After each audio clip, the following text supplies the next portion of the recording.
Our first story comes from someone who learned that family doesn't always mean honesty, especially when streaming services are involved. I found out my sister used my Netflix for 2 years and lied about paying me back. This might sound like a small thing, but hear me out, because the math on this is absolutely wild. So about 2 years ago, my sister Nora asked if she could use my Netflix account temporarily. She'd just moved out of our parents' house and was trying to save money while getting settled. I figured, sure, family helps family, right?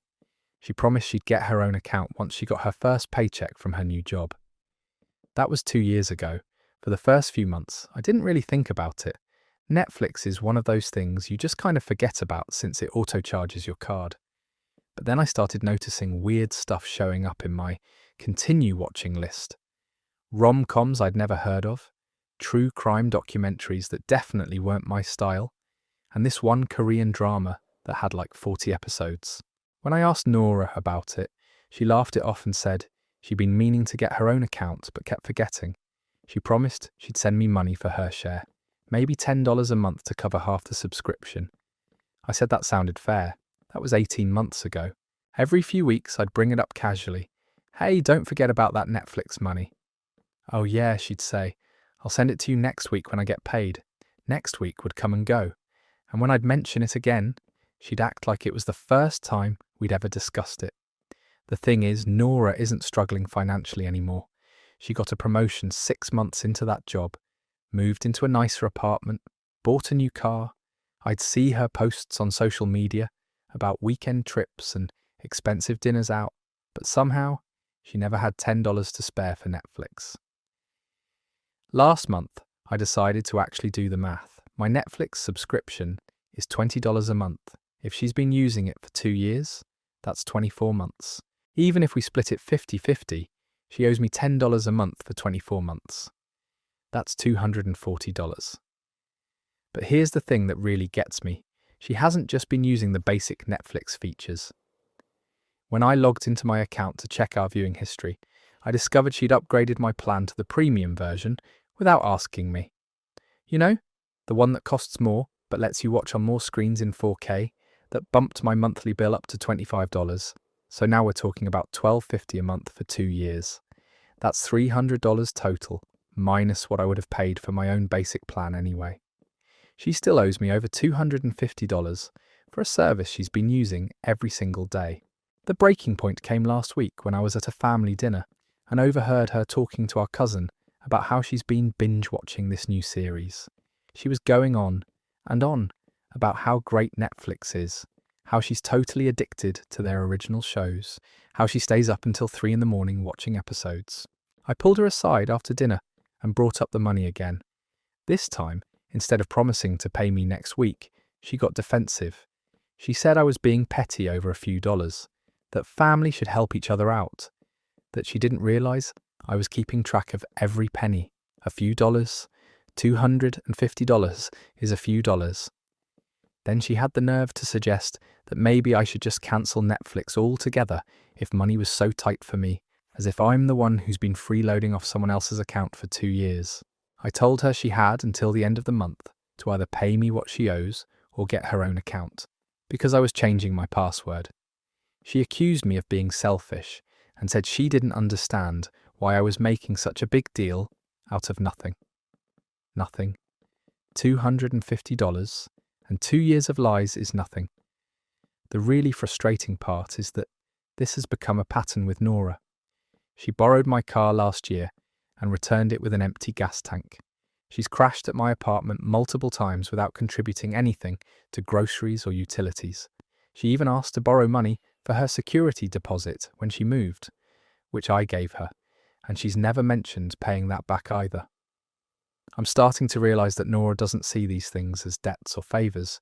She sees them as entitlements. Like being her sister means I'm automatically obligated to subsidise her lifestyle. The worst part is how she's managed to make me feel guilty about wanting my own money back. She's turned it into this narrative where I'm the bad guy for caring about money more than family. But it's not about the money. Not really. It's about the fact that she's been lying to me for 2 years, making promise after promise she never intended to keep. I changed my Netflix password yesterday. She texted me 3 hours later, asking why it wasn't working.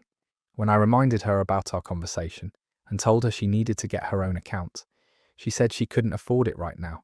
Couldn't afford it. The same person who just posted photos from a weekend spa trip. That story ends there. The math doesn't lie, and neither should family.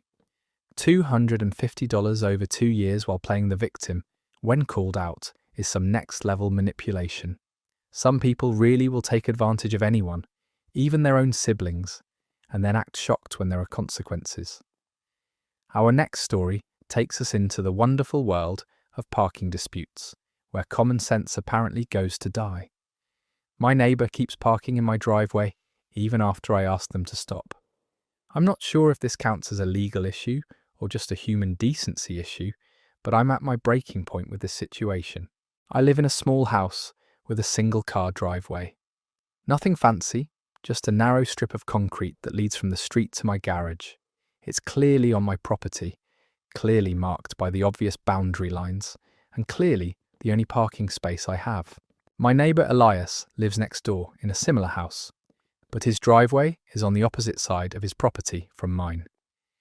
This means that to get from his front door to his driveway, he has to walk around the side of his house. My driveway, on the other hand, is maybe 20 feet from his front door. About 6 months ago, I started noticing Elias's car in my driveway when I'd come home from work. At first, I thought maybe it was a mistake or an emergency situation. Maybe his driveway was blocked by a delivery truck, or maybe he had guests over and needed the extra space temporarily. The first few times it happened, I didn't say anything. I just parked on the street and figured it would sort itself out. But then it became a regular thing. I'd come home and find his car in my spot, forcing me to park on the street in front of other people's houses. After about 2 weeks of this, I knocked on his door and politely asked if everything was okay. I explained that I'd noticed his car in my driveway several times and wanted to make sure there wasn't some kind of emergency or situation I could help with.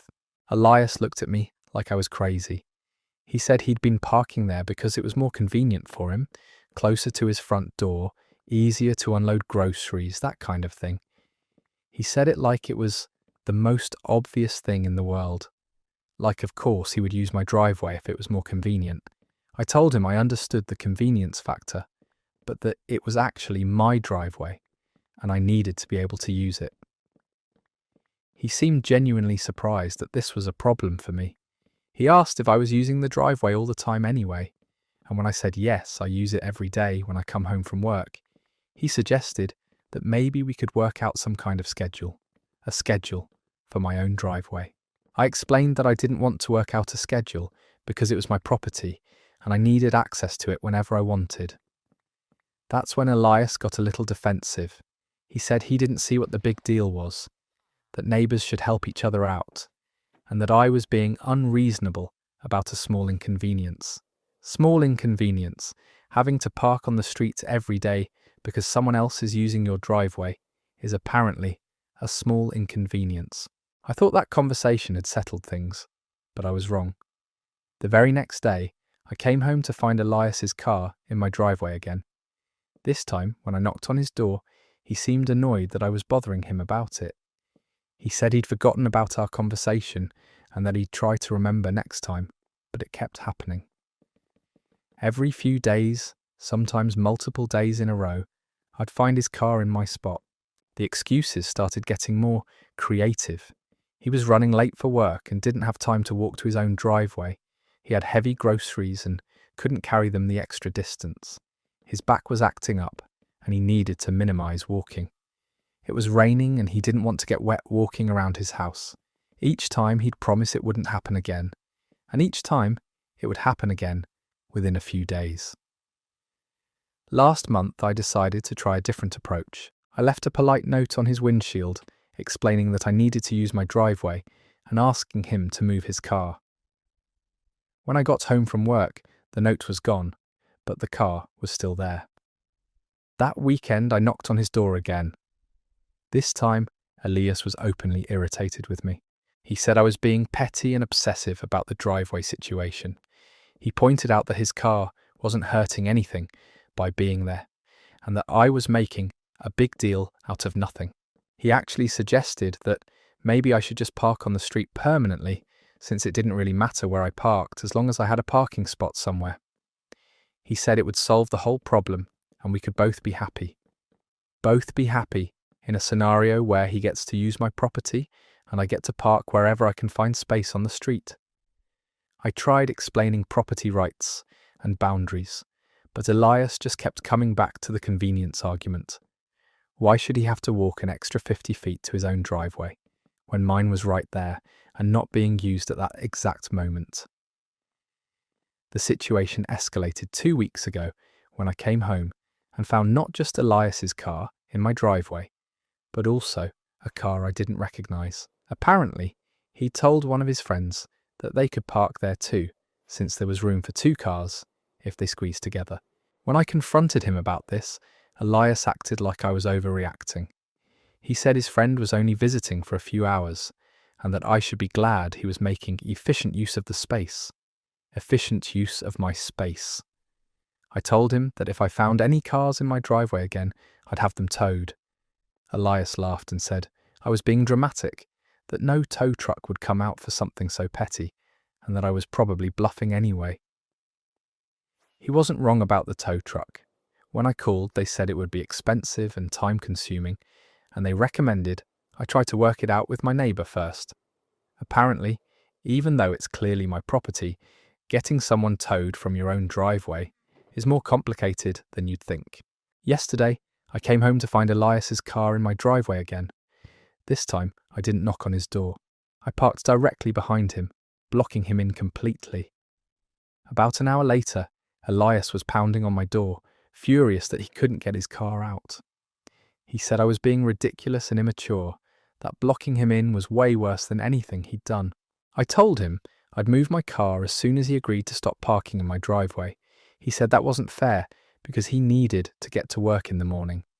I said that wasn't my problem, since he'd chosen to park on someone else's property without permission. We went back and forth for 20 minutes before he finally agreed to stop using my driveway. I moved my car and he left for work this morning from his own driveway. But I have a feeling this isn't over. This afternoon, I noticed him standing in his yard, staring at my driveway with this calculating look on his face. That story is over. The entitlement is absolutely staggering. Imagine thinking you can just use someone else's property because it's more convenient for you, then acting like they're the unreasonable one for wanting access to their own driveway. Some people truly believe the world exists to make their lives easier. Moving on to our next tale of family boundary violations, this one hits different because it involves childhood memories and the things we hold on to for emotional reasons. My mom gave away my childhood bed without telling me. This happened 3 weeks ago, and I'm still processing it because it feels like such a violation of trust and boundaries. I'm 23 and moved out of my parents' house about 8 months ago for my first real job in another city. It's been an adjustment, living on my own, managing my own space, all that adult stuff. But one of the things I was really looking forward to was eventually being able to bring some of my childhood furniture with me once I got settled and found a more permanent place. My childhood bedroom set had been with me since I was 7 years old. Nothing fancy, just a simple wooden bed frame, matching dresser and nightstand that my parents had bought when we moved into that house. But it had sentimental value, you know? It represented stability and home and all those good childhood memories. When I moved out, I was staying in a tiny furnished studio apartment while I looked for something bigger. My mum, Juliet, offered to keep my bedroom furniture safe until I found a place where I could use it. She said she understood how important it was to me and that she'd make sure nothing happened to it. I was grateful for that.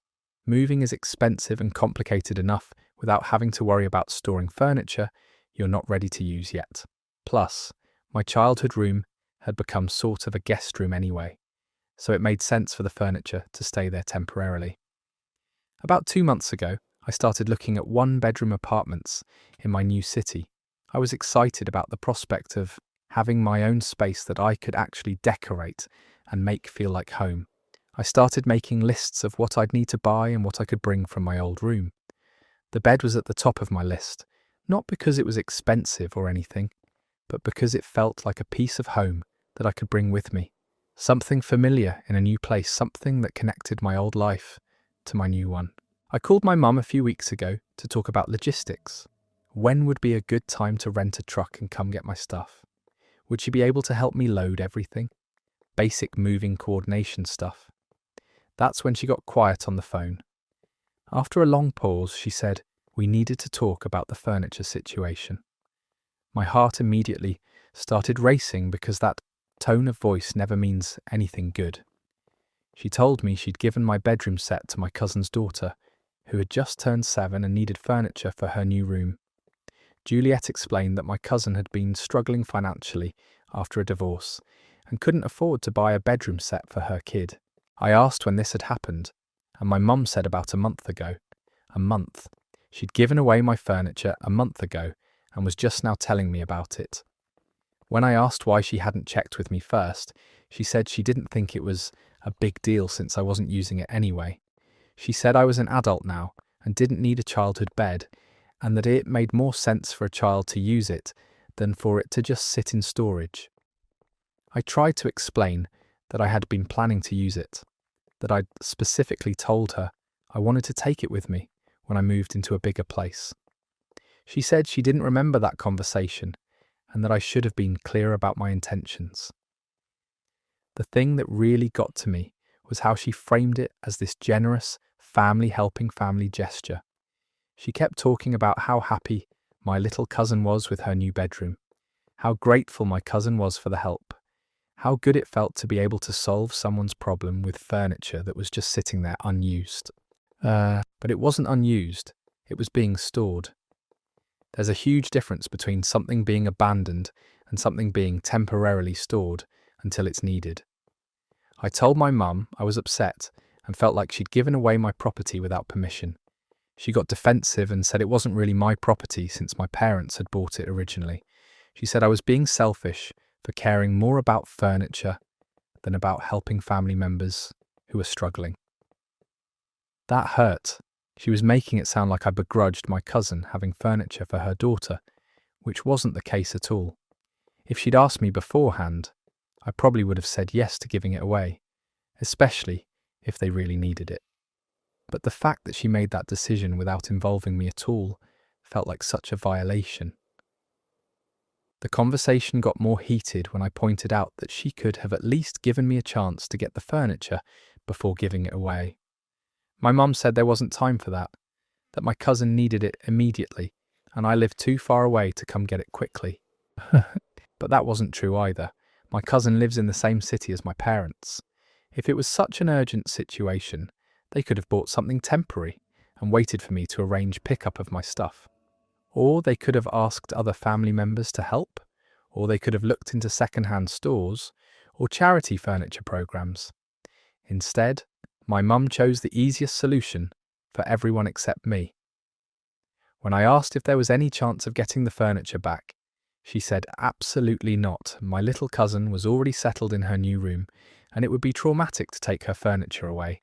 Besides, she said, what kind of person takes furniture away from a 7-year-old? The kind of person whose furniture it was in the first place, apparently. The worst part of this whole thing is that my mum genuinely doesn't understand why I'm upset.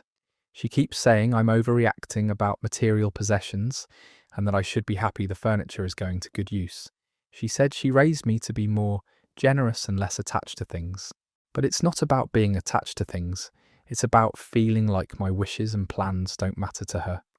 It's about her making major decisions that affect my life without including me in the conversation. It's about feeling like she sees me as a child whose opinions don't need to be considered. I've been furnishing my new apartment with second-hand stuff from Facebook Marketplace and thrift stores. It's fine, and honestly, some of the pieces I've found are nicer than my old furniture would have been. But every time I look at my mismatched bedroom set, I think about how this whole situation could have been avoided with one phone call. My mum has been sending me links to furniture sales and offering to help me pay for new stuff. I think she's trying to make up for what happened, but it's missing the point. It was never about the monetary value of the furniture. It was about the sentimental value and the principle of being asked before someone gives away your belongings. Last week, my cousin posted pictures on social media of her daughter's new room. The furniture looks great, and the kid is obviously happy with it. Part of me is glad it's being used and appreciated, but seeing those photos also made me sad in a way I wasn't expecting. It's like seeing a piece of your childhood living in someone else's house. That story ends there. The complete dismissal of someone's emotional attachment to their belongings is heartbreaking. Just because you're an adult doesn't mean your childhood memories become worthless, and just because something isn't currently in use doesn't mean it's available for redistribution. Some boundaries should be sacred, especially within families. Our next story takes us into the realm of social situations, where some people apparently never learned that not every event is designed with children in mind. My friend brings their kid to every event, even when it's clearly adults only. I love my friend Theo, and I think his 4-year-old is generally a sweet kid, but this situation has gotten completely out of hand, and I don't know how to address it without sounding like a terrible person. Theo became a single dad about 2 years ago when his ex moved across the country for work and decided she didn't want split custody. It was a messy situation, and I felt really bad for him, trying to navigate single parenthood while dealing with the emotional fallout of his relationship ending. All of our friend group rallied around Theo during that time. We understood that his life had changed dramatically and that he'd need to bring his kid to some gatherings that used to be adults only. Birthday parties, casual dinners, weekend barbecues, that kind of thing. We all adjusted our expectations and tried to make sure there were kid-friendly options when we knew he was coming. But somewhere along the line, Theo started bringing his child to literally everything, regardless of whether it was appropriate or not. And I mean everything. The first incident that really stood out was about a year ago. Our friend group had planned a wine tasting event at this upscale bar downtown. We'd made reservations for 8 people, specifically chose a place known for its sophisticated atmosphere and extensive wine list, and had been looking forward to it for weeks. The day of the event, Theo showed up with his kid in tow. The hostess at the bar looked confused and explained that children weren't allowed in the establishment after 9 p.m. due to their liquor license. Theo seemed genuinely surprised by this information and asked if we could move the reservation to an earlier time. We ended up having to cancel our reservation and find a family restaurant instead. The wine tasting became chicken nuggets and juice boxes, which wasn't necessarily bad, but it wasn't what any of us had planned or wanted that evening. When I gently suggested to Theo afterward that maybe he should check whether events are kid-appropriate before committing to them, he said he just assumed we'd all want to include his child in our plans. He seemed hurt that I'd even brought it up. The pattern continued from there. Game night at someone's apartment where we usually play Cards Against Humanity and drink beer. Theo would show up with his kid and we'd have to switch to Uno and keep our language in check. Happy hour after work at a sports bar. Kid comes along and we spend the evening making sure they don't wander into the kitchen or bother other customers. The breaking point for me happened 3 months ago. Another friend in our group was celebrating a promotion at work and decided to throw a party at a karaoke bar. This wasn't just any karaoke bar. This was one of those late-night places that gets pretty rowdy, serves strong drinks, and stays open until 2 a.m. The invitation specifically said the party was starting at 10 p.m. on a Saturday night. It mentioned karaoke, dancing, and celebrating until late. Every detail about this event screamed adults only. Theo showed up at 10:30 p.m. with his 4-year-old, who was already cranky and obviously should have been in bed hours ago. The music was loud, people were drinking and singing inappropriate songs, and the lighting was dim and strobing. When the birthday person saw Theo walk in with his child, I could see the panic in their eyes. This was supposed to be their big celebration, their chance to let loose with friends, and suddenly they had to worry about whether the environment was appropriate for a preschooler. I pulled Theo aside and asked what he was thinking, bringing a child to a place like this at nearly 11 p.m. He got defensive and said he didn't have a babysitter and couldn't afford to miss another social event. He said if we were really his friends, we'd understand that his kid was part of the package now. The thing is, we do understand that his kid is part of his life, but there's a difference between including a child in appropriate activities and forcing everyone else to adapt every single social gathering to accommodate a 4-year-old. The karaoke situation got worse as the night went on. The kid was tired, overwhelmed, and started having a meltdown around midnight. Theo had to leave early, but not before several other people also left because the crying child had killed the party atmosphere. After that incident, I started noticing that fewer people were inviting Theo to events. Not because they didn't like him or his kid, but because they knew that any adult-oriented activity would automatically become a child-centered activity if he came. I felt bad about this development, so I tried talking to Theo about finding a balance. I suggested that maybe he could arrange babysitting for certain events, or that we could plan some specifically kid-friendly activities alongside our usual adult gatherings. Theo's response was that he shouldn't have to choose between his child and his friends. He said that real friends would want to include his kid in everything, and that asking him to get a babysitter was the same as asking him to abandon his responsibilities as a parent. But that's not what anyone was asking. We were asking for some events to remain adult-focused, the same way they'd been before he became a parent. We were asking for balance, not abandonment. Abandonment. The situation came to a head last month when our friend group was invited to a wedding. Not Theo's wedding, not a family wedding where kids would be expected, but a formal evening wedding with a reception that explicitly said adults only on the invitation. I thought surely this would be the line Theo wouldn't cross. Wedding invitations are pretty clear about these things, and adults only doesn't leave much room for interpretation. I was wrong. Theo not only showed up to the wedding with his 4-year-old, but he seemed genuinely confused when the wedding coordinator approached him at the door. She politely explained that the couple had requested no children at the ceremony or reception and asked if he had arrangements for childcare. Theo argued with her. He said his child was well behaved and wouldn't cause any problems. He said he'd driven 2 hours to get there and couldn't just turn around and go home. He said the bride and groom should understand that he was a single parent and couldn't always find babysitters. The poor wedding coordinator was stuck in an impossible position.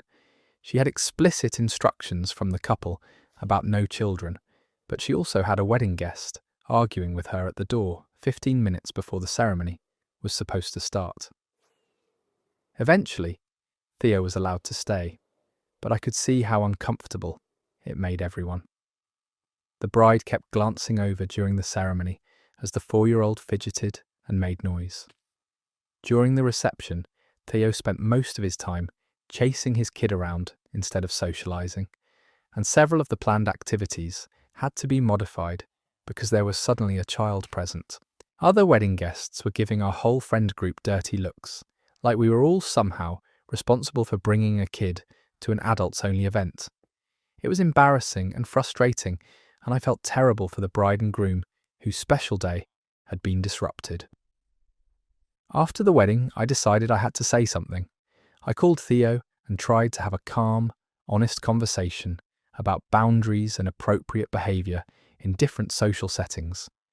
I explained that while we all care about him and his child, there are some events that just aren't designed for kids.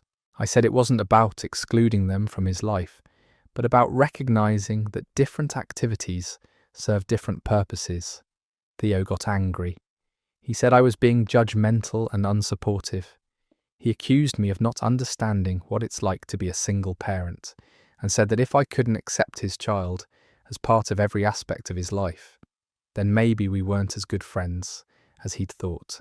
He said he was tired of feeling like he had to choose between being a good parent and having a social life. He said his kid was more important than any party or event, and that anyone who couldn't understand that wasn't worth his time. I tried to explain that nobody was asking him to choose between being a good parent and having friends. We were asking him to use judgment about which events were appropriate for children and which weren't. We were asking him to consider that other people might want adult conversations and activities sometimes. But Theo interpreted any request for kid-free events as an attack on his parenting and his priorities. He made it seem like wanting to occasionally have adult time was selfish and unreasonable. The conversation ended with Theo saying he didn't want to be friends with people who didn't fully accept his family situation. He said he'd rather spend his time with people who understood that his child came first in every decision. I haven't heard from him since that call 3 weeks ago. Neither have most of our other friends. It's sad because we all genuinely care about Theo and want to support him as a single parent. But we also want to be able to have age-appropriate social activities without constantly worrying about whether we're being inclusive enough. The ironic thing is that Theo's all-or-nothing approach has ended up isolating him more than if he'd just been willing to find some balance. By insisting that his child be included in everything, he's ended up being included in nothing. I keep thinking about whether there was a better way to handle this situation. Maybe I should have been more direct earlier on, or maybe I should have been more understanding about his challenges as a single parent. But I also think there has to be some middle ground between abandoning your friends and bringing a 4-year-old to a midnight karaoke party. That story is over. The complete inability to recognise that some spaces and times are designed for adults is exhausting for everyone involved. Single parenthood is challenging, but using it as a justification to ignore social boundaries ends up alienating the very people who want to support you. Sometimes the kindest thing friends can do is be honest about what works and what doesn't. Let's move into our next story, which takes us into the complicated territory of relationships and the lies we tell ourselves about trust. My partner still messages their ex after they swore they stopped. This is one of those situations where I keep going back and forth between feeling like I'm overreacting and feeling like my gut instincts are trying to tell me something important. I've been with Samir for about 8 months now.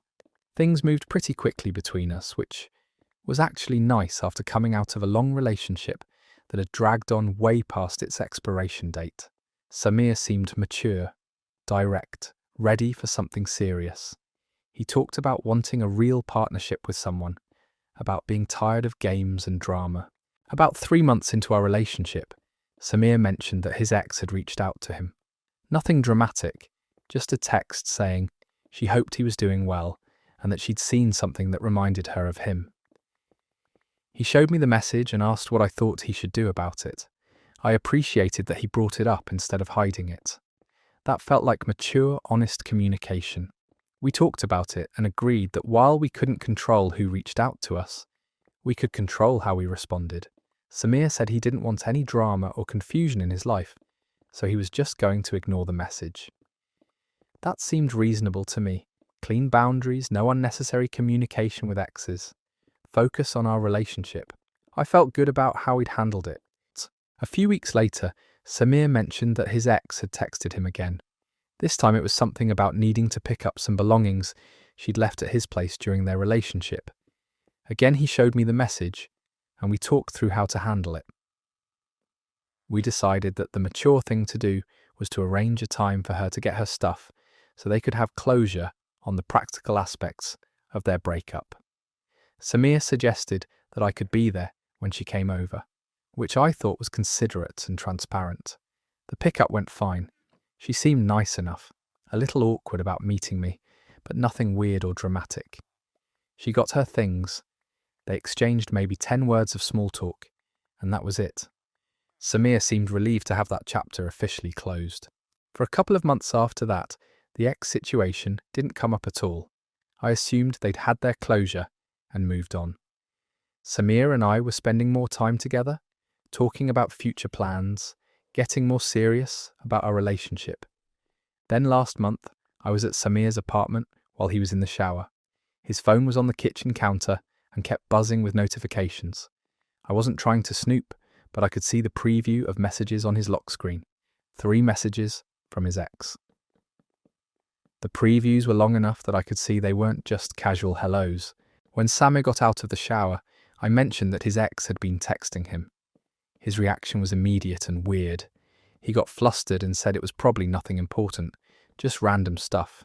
He grabbed his phone quickly and didn't offer to show me the messages like he had before. That change in behaviour set off alarm bells for me. If the messages were innocent, why wouldn't he show them to me like he had in the past? Why did he seem nervous about it? I asked him directly if he'd been talking to his ex regularly, and he said no, just occasional random messages that he mostly ignored. He said it wasn't worth discussing because it didn't mean anything, but something about his answer felt off. The way he avoided eye contact, the way he deflected when I asked follow-up questions. It felt like there was more to the story than he was telling me. Over the next couple of weeks, I noticed Samir being more protective of his phone.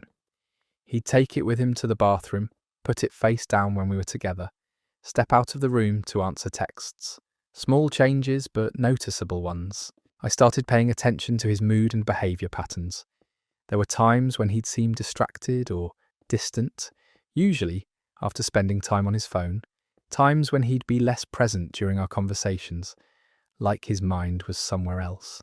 I didn't want to be the kind of person who goes through their partner's phone, but the suspicious behaviour was starting to affect our relationship. I found myself questioning things he said, wondering what he wasn't telling me, feeling paranoid about every text notification. Finally, last week, I decided I had to know what was going on. Samir had left his phone charging in the bedroom while he went to make coffee. I know this makes me sound terrible, but I looked at his messages.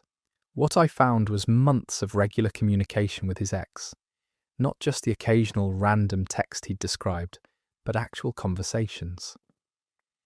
Daily good morning and good night messages, long discussions about their work and personal lives, messages about missing each other and remembering good times from their relationship.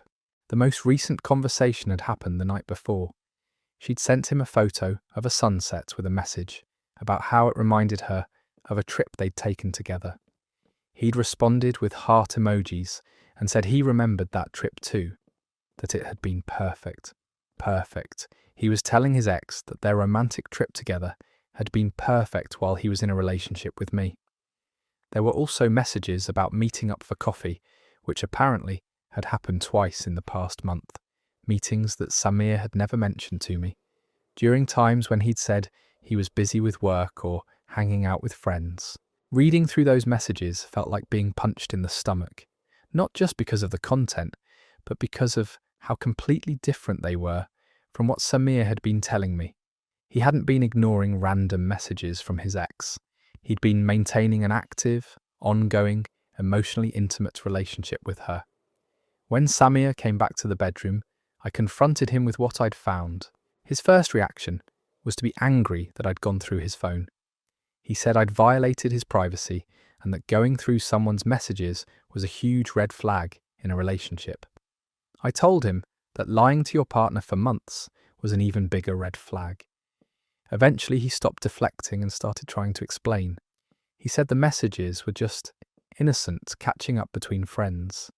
He said he and his ex had decided to maintain a friendship after their breakup, and that he hadn't told me about it because he knew I'd overreact. Innocent catching up.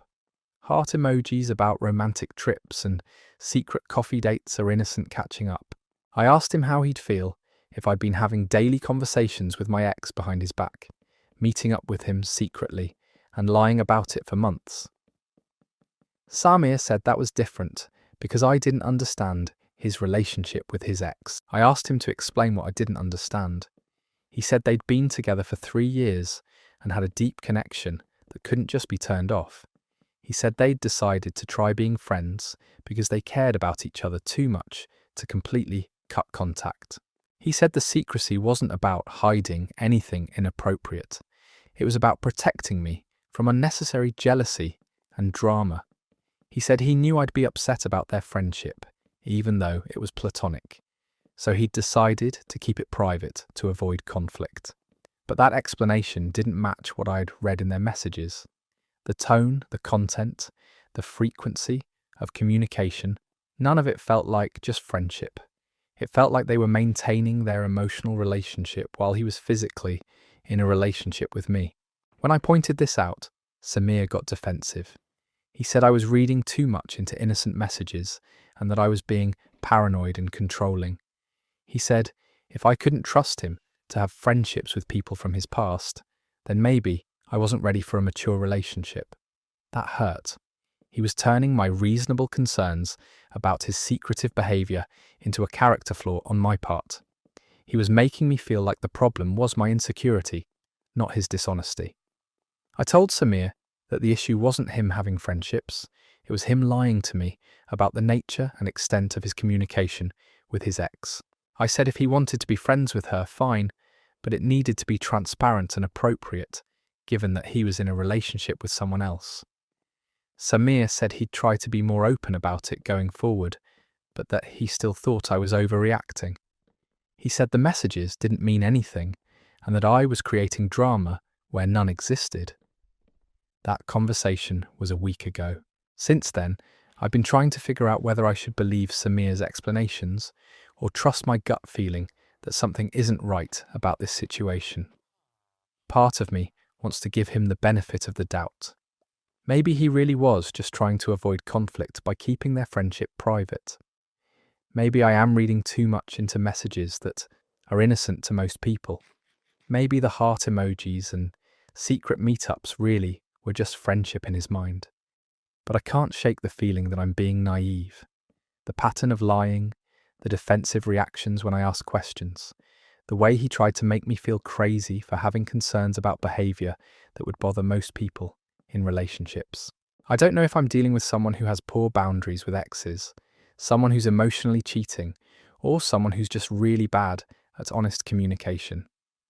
What I do know is that the foundation of trust we'd built early in our relationship feels shaky now. The worst part is that I'm starting to question everything else Samir tells me. If he could lie so easily about something this significant for months, what else might he be lying about? How do you rebuild trust when someone has shown they're comfortable with deception as a conflict avoidance strategy? We're supposed to have dinner tonight to talk more about all this. I'm hoping we can figure out a way forward that doesn't involve me constantly wondering who he's texting or where he's really going when he says he's busy with work. But honestly, I'm not sure how we come back from months of lies, even if they were supposedly well-intentioned ones. That story ends there. The casual gaslighting of making someone feel crazy for having normal concerns about secretive behaviour is infuriating. When someone says they're protecting you from drama by lying to you, they're really just protecting themselves from accountability. Trust isn't something you can rebuild with good intentions alone. Speaking of family members who think your belongings are communal property, this next story involves siblings and the clothes we never seem to get back. My brother took my hoodie, and now everyone thinks it's his. I know this sounds like such a minor thing compared to some of the stuff that gets posted online, but it's been driving me absolutely crazy for the past 2 months, and I need to vent about it somewhere. I have this really nice hoodie that I bought last year. Nothing super expensive, but it's from a brand I really like, and it fits perfectly. It's this forest green colour that goes with everything, and it's become my go-to comfort piece when I want to look casual but put together. My brother Clara is 2 years younger than me, and we've always had a decent relationship. We live in the same city, but have our own apartments, so we see each other pretty regularly for family dinners and random hangouts. We're close enough that we sometimes borrow each other's clothes for specific occasions, but we've always been good about returning things promptly. About 3 months ago, Clara was going through a rough breakup and needed some comfort clothes to lounge around in. She asked if she could borrow some of my oversized stuff to wear, while she was feeling sad and didn't want to put effort into getting dressed. I let her take a few items, including my favourite green hoodie. I figured she'd have them for a week or two while she got through the worst of the emotional aftermath, then give everything back once she was feeling more like herself again. That was 3 months ago. After about 2 weeks, I texted Clara asking when she wanted to meet up so I could get my clothes back. She said she was still having a hard time and asked if she could keep them a little longer. I said sure because I wanted to be supportive and I wasn't in desperate need of the hoodie right away. But then I started seeing Clara wearing my hoodie everywhere, to the grocery store, to work, out with friends. She started posting photos on social media wearing it, and people were commenting about how good she looked in green and asking where she got such a nice hoodie. Instead of saying it was borrowed from her sister, Clara would just say thanks, or mention the brand name, like she'd bought it herself. She was getting compliments on my clothing and taking credit for my style choices. After about a month of this, I asked Clara again about getting my clothes back. She said she'd been meaning to wash everything and bring it over, but she'd been busy with work and dating again. She promised she'd drop everything off the following weekend. The following weekend came and went with no sign of my clothes. When I asked about it, Clara said she'd forgotten and would definitely do it the next weekend. This pattern continued for weeks. The breaking point came when I saw Clara at a family gathering wearing my hoodie. Not only was she wearing it to an event where I was present, but when our aunt complimented her on it, Clara launched into this whole story about how she'd found it at this cute boutique downtown, and it had been the last one in her size. I was sitting right there, listening to her make up a completely fictional shopping story about my hoodie. She was lying to our family about buying something that she'd borrowed from me months earlier and never returned. After the family dinner, I pulled Clara aside and told her I really needed my hoodie back. I mentioned that I'd noticed her wearing it a lot and that I was starting to miss having it in my wardrobe. Clara's response was to act like I was being unreasonable. She said she'd been going through a hard time and the hoodie made her feel better. She said she didn't understand why I was being so possessive about one piece of clothing when I had plenty of other things to wear. Possessive about my own hoodie that I'd lent her temporarily. I tried to explain that it wasn't about being possessive. It was about her keeping something that belonged to me for much longer than we'd agreed on. I also mentioned that I'd noticed her telling people she'd bought it, which made me uncomfortable. Clara got defensive and said she hadn't meant to imply ownership. She just didn't want to get into the whole story of borrowing it every time someone asked about it. She said it was easier to just accept compliments without explaining the situation. Easier for her, maybe, but it meant I was watching someone else get credit for something I'd chosen and purchased. I asked Clara to please bring the hoodie back within the next few days, since we'd been talking about it for months. She agreed, but seemed annoyed that I was making such a big deal out of it. A week went by with no hoodie. When I texted to ask about it, Clara said she'd been wearing it so much that it needed to be washed, and she wanted to make sure it was clean before she returned it. She said she'd bring it over once she had time to do laundry. That was 6 weeks ago. Since then, Clara has continued wearing my hoodie regularly. She's posted more photos in it, gotten more compliments, and has started referring to it as her favourite piece of clothing. She's even started wearing it to places where she knows she'll see me, like family events and mutual friend gatherings. Last week, I decided to be more direct. I texted Clara and said I needed my hoodie back by the weekend, no exceptions. I said I'd been more than patient, but it was time for her to return my property. Clara's response was that she was surprised I was still thinking about it. She said she'd gotten so used to wearing the hoodie that she'd started thinking of it as hers. She suggested that maybe I could just let her keep it, since she'd clearly gotten more use out of it than I had. Let her keep it, like it was some old item I'd forgotten about, instead of a piece of clothing I'd specifically asked for back multiple times over several months. I told Clara that wasn't happening, and that I expected my hoodie back immediately. She said she'd think about it, which was such a bizarre response to someone asking for their own belongings back. 2 days ago, I saw Clara at our cousin's birthday party. She was wearing my hoodie again. When I approached her about it, she said she'd grabbed it without thinking and would definitely remember to bring it next time we saw each other. Next time. After months of promises and excuses, she was still talking about next time. I told Clara that I wanted my hoodie back before leaving the party. She said that was awkward and embarrassing, that I was making a scene over clothes. She said if it was really that important to me, I could come pick it up from her apartment during the week. But here's the thing, I shouldn't have to chase down my own belongings I shouldn't have to make special trips to retrieve items that someone borrowed and never returned. I shouldn't have to feel like I'm being unreasonable for wanting my own clothes back. Yesterday, I went to Clara's apartment to get my hoodie. When I asked for it, she said it was in her dirty laundry and would need to be washed before I could take it. She offered to bring it to me later in the week. After she did laundry, I told her I'd take it dirty. It's my hoodie, I can wash it myself. Clara seemed offended by this. She said I was being weird and impatient, that normal people don't take back dirty clothes from family members. She said she was trying to be considerate by washing it first. Considerate. After keeping my hoodie for 3 months despite multiple requests to return it, she was worried about being considerate. I ended up leaving without the hoodie because Clara claimed she couldn't find it in her laundry pile. She promised she'd bring it to me this weekend after washing it. I don't believe her anymore. At this point, I think Clara has decided that the hoodie is hers now, and she's just going to keep making excuses until I give up asking for it back. The most frustrating part is that this has damaged our relationship over something that should have been simple. Borrowing clothes between siblings should be easy and drama-free. Instead, it's become this ongoing source of conflict, because Clara apparently thinks that borrowing something means she gets to keep it indefinitely. I'm starting to think I need to write off the hoodie as a loss and just accept that I'll never get it back, but it bothers me to reward Clara's behaviour by giving up.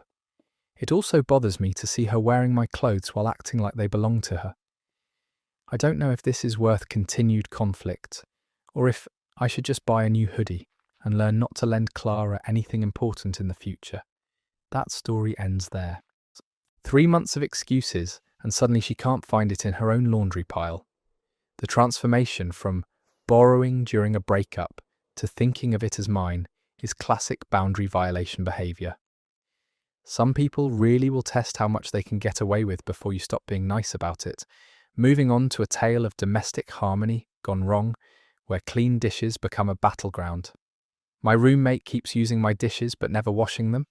I'm starting to think some people were raised by wolves, because the level of disrespect I'm dealing with here is honestly shocking. I live with my roommate Jonah in a 2-bedroom apartment that we found through a roommate matching service about 7 months ago. When we first met, he seemed normal enough. Clean, employed, said he was looking for a peaceful living situation where everyone respected each other's space and belongings. That description lasted about 2 weeks after we moved in together. The dish situation started small.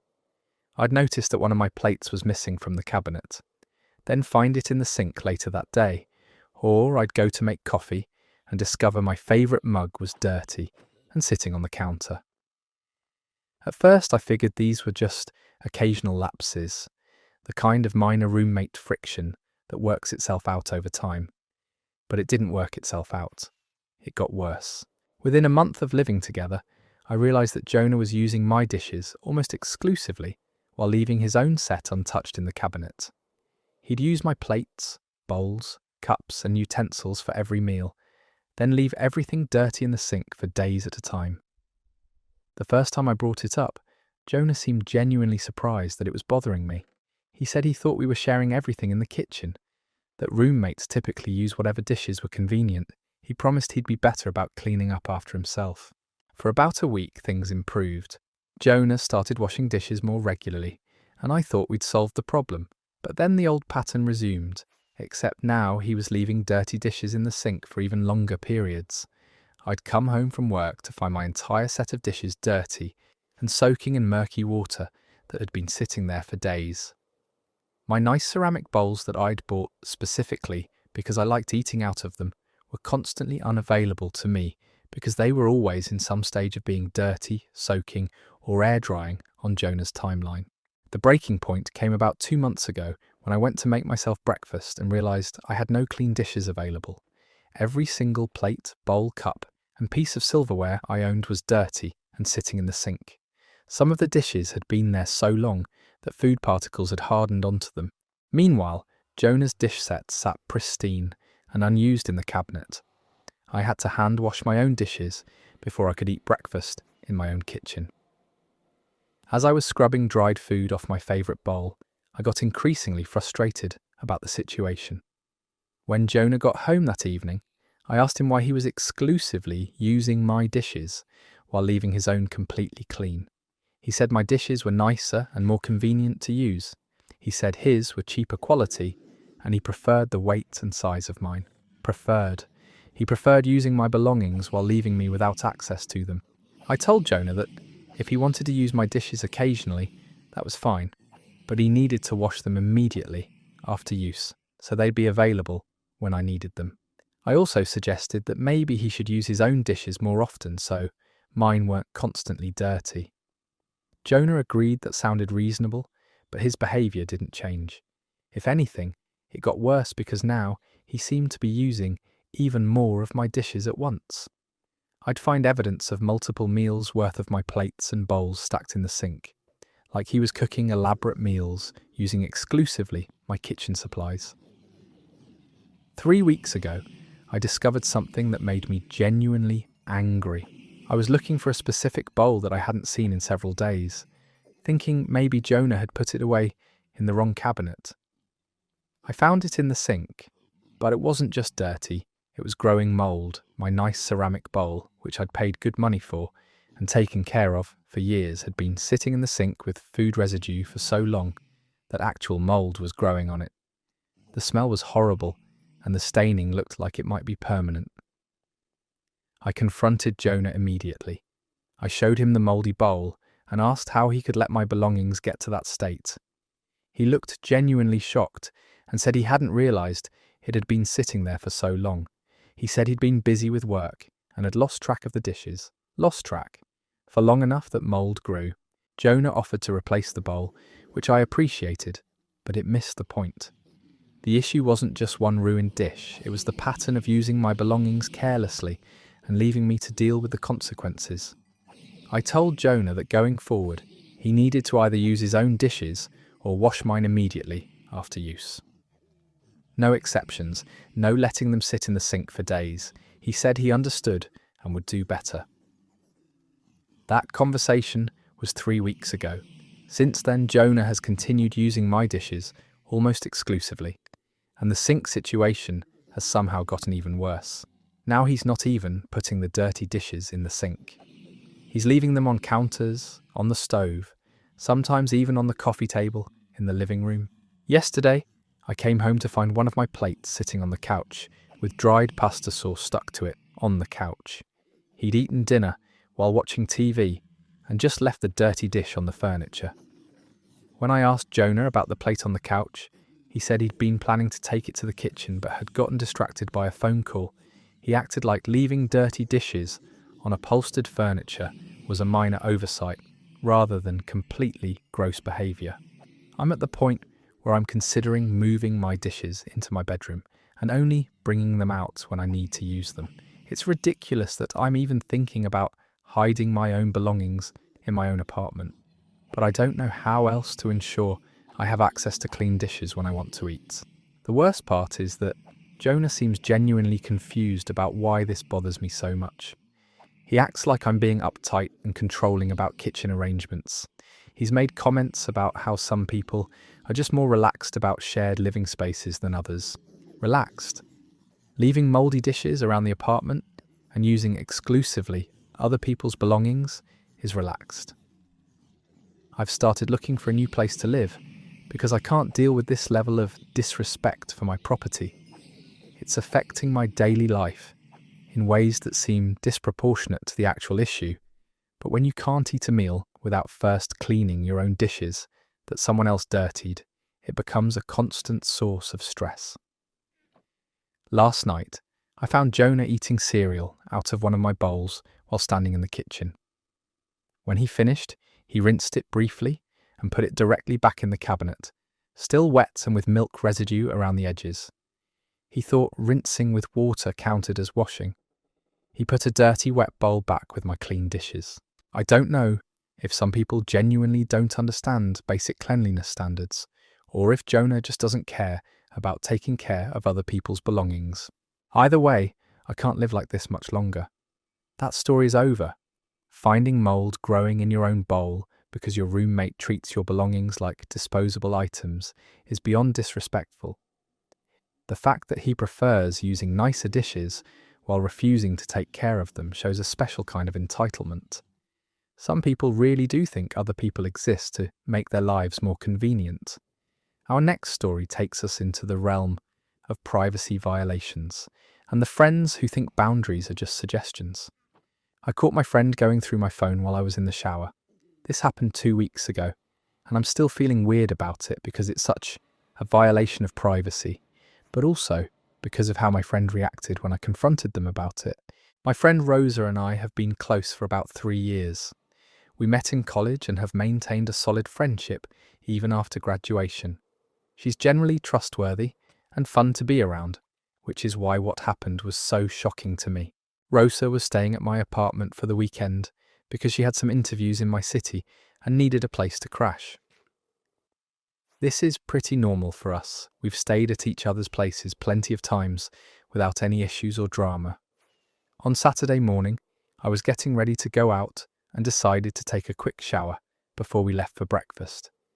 I left my phone charging on my nightstand, which is something I've done hundreds of times when Rosa's been over without any problems.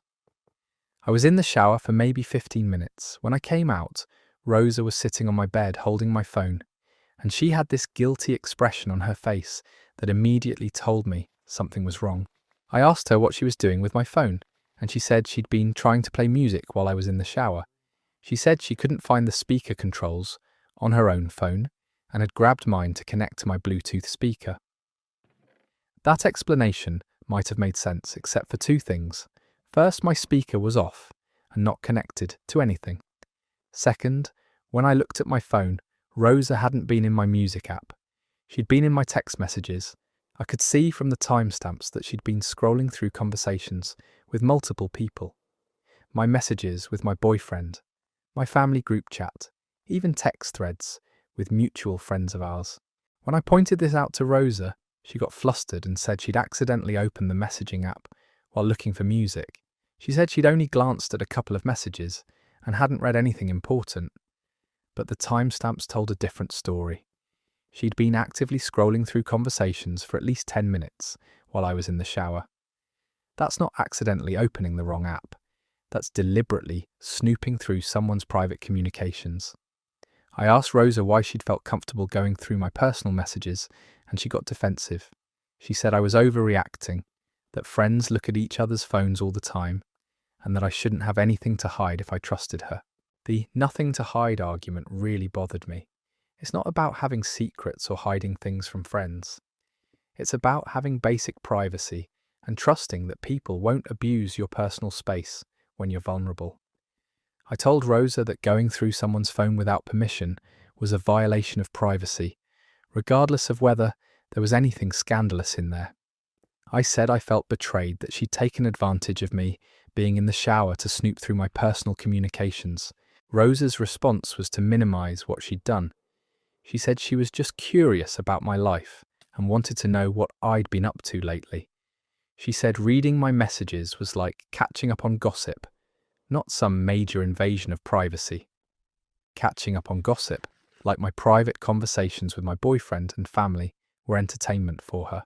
I tried to explain that there's a difference between voluntarily sharing information with a friend and having that friend secretly read through your personal messages, even if the content wasn't particularly sensitive.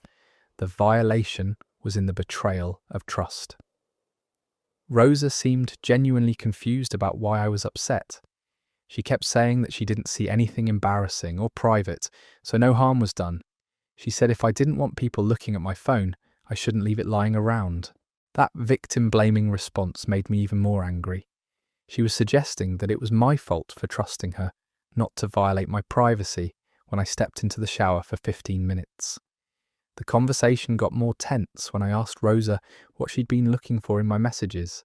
She said she hadn't been looking for anything specific, just scrolling around to see what was new in my life.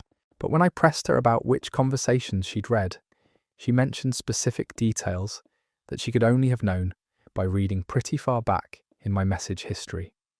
She knew about a disagreement I'd had with my sister 2 weeks earlier, about a work situation I'd texted my mum about, even about plans my boyfriend and I had discussed privately. Rosa had spent 10 minutes systematically going through my most personal communications and absorbing details about my relationships, my family dynamics, and my private thoughts that I'd shared in confidence with other people. When I pointed out how thorough her snooping had been, Rosa finally admitted that she'd been curious about my relationship with my boyfriend. She said they'd seemed distant lately when we all hung out together, and she wanted to know if everything was okay between us. So her invasion of my privacy had been motivated by curiosity about my romantic relationship. She'd decided she had a right to know details about my personal life that I hadn't chosen to share with her. I told Rosa that if she was concerned about my relationship, she could have asked me directly instead of secretly reading my private conversations. I said that violating my privacy was not an acceptable way to satisfy her curiosity about my life.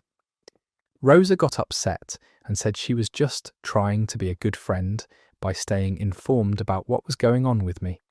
She said she cared about me and wanted to make sure I was happy and safe in my relationship. Being a good friend by secretly reading my private messages while I showered. The rest of Rosa's visit was incredibly awkward. We went to breakfast as planned, but the dynamic between us felt completely different. I kept thinking about what she'd read in my messages and wondering what conclusions she'd drawn about my life, based on information I hadn't intended to share with her. I also couldn't stop thinking about how comfortable Rosa had seemed going through my phone. This clearly wasn't something she'd done on impulse. She'd seen an opportunity when I went into the shower and had immediately decided to take advantage of it. When Rosa left on Sunday, she acted like everything was normal between us. She thanked me for letting her stay over and said she'd had a great weekend. She didn't bring up the phone incident or acknowledge that she'd done anything wrong. Since then, Rosa has been texting me like nothing happened. She sends me memes, asks about my day, makes plans for future visits.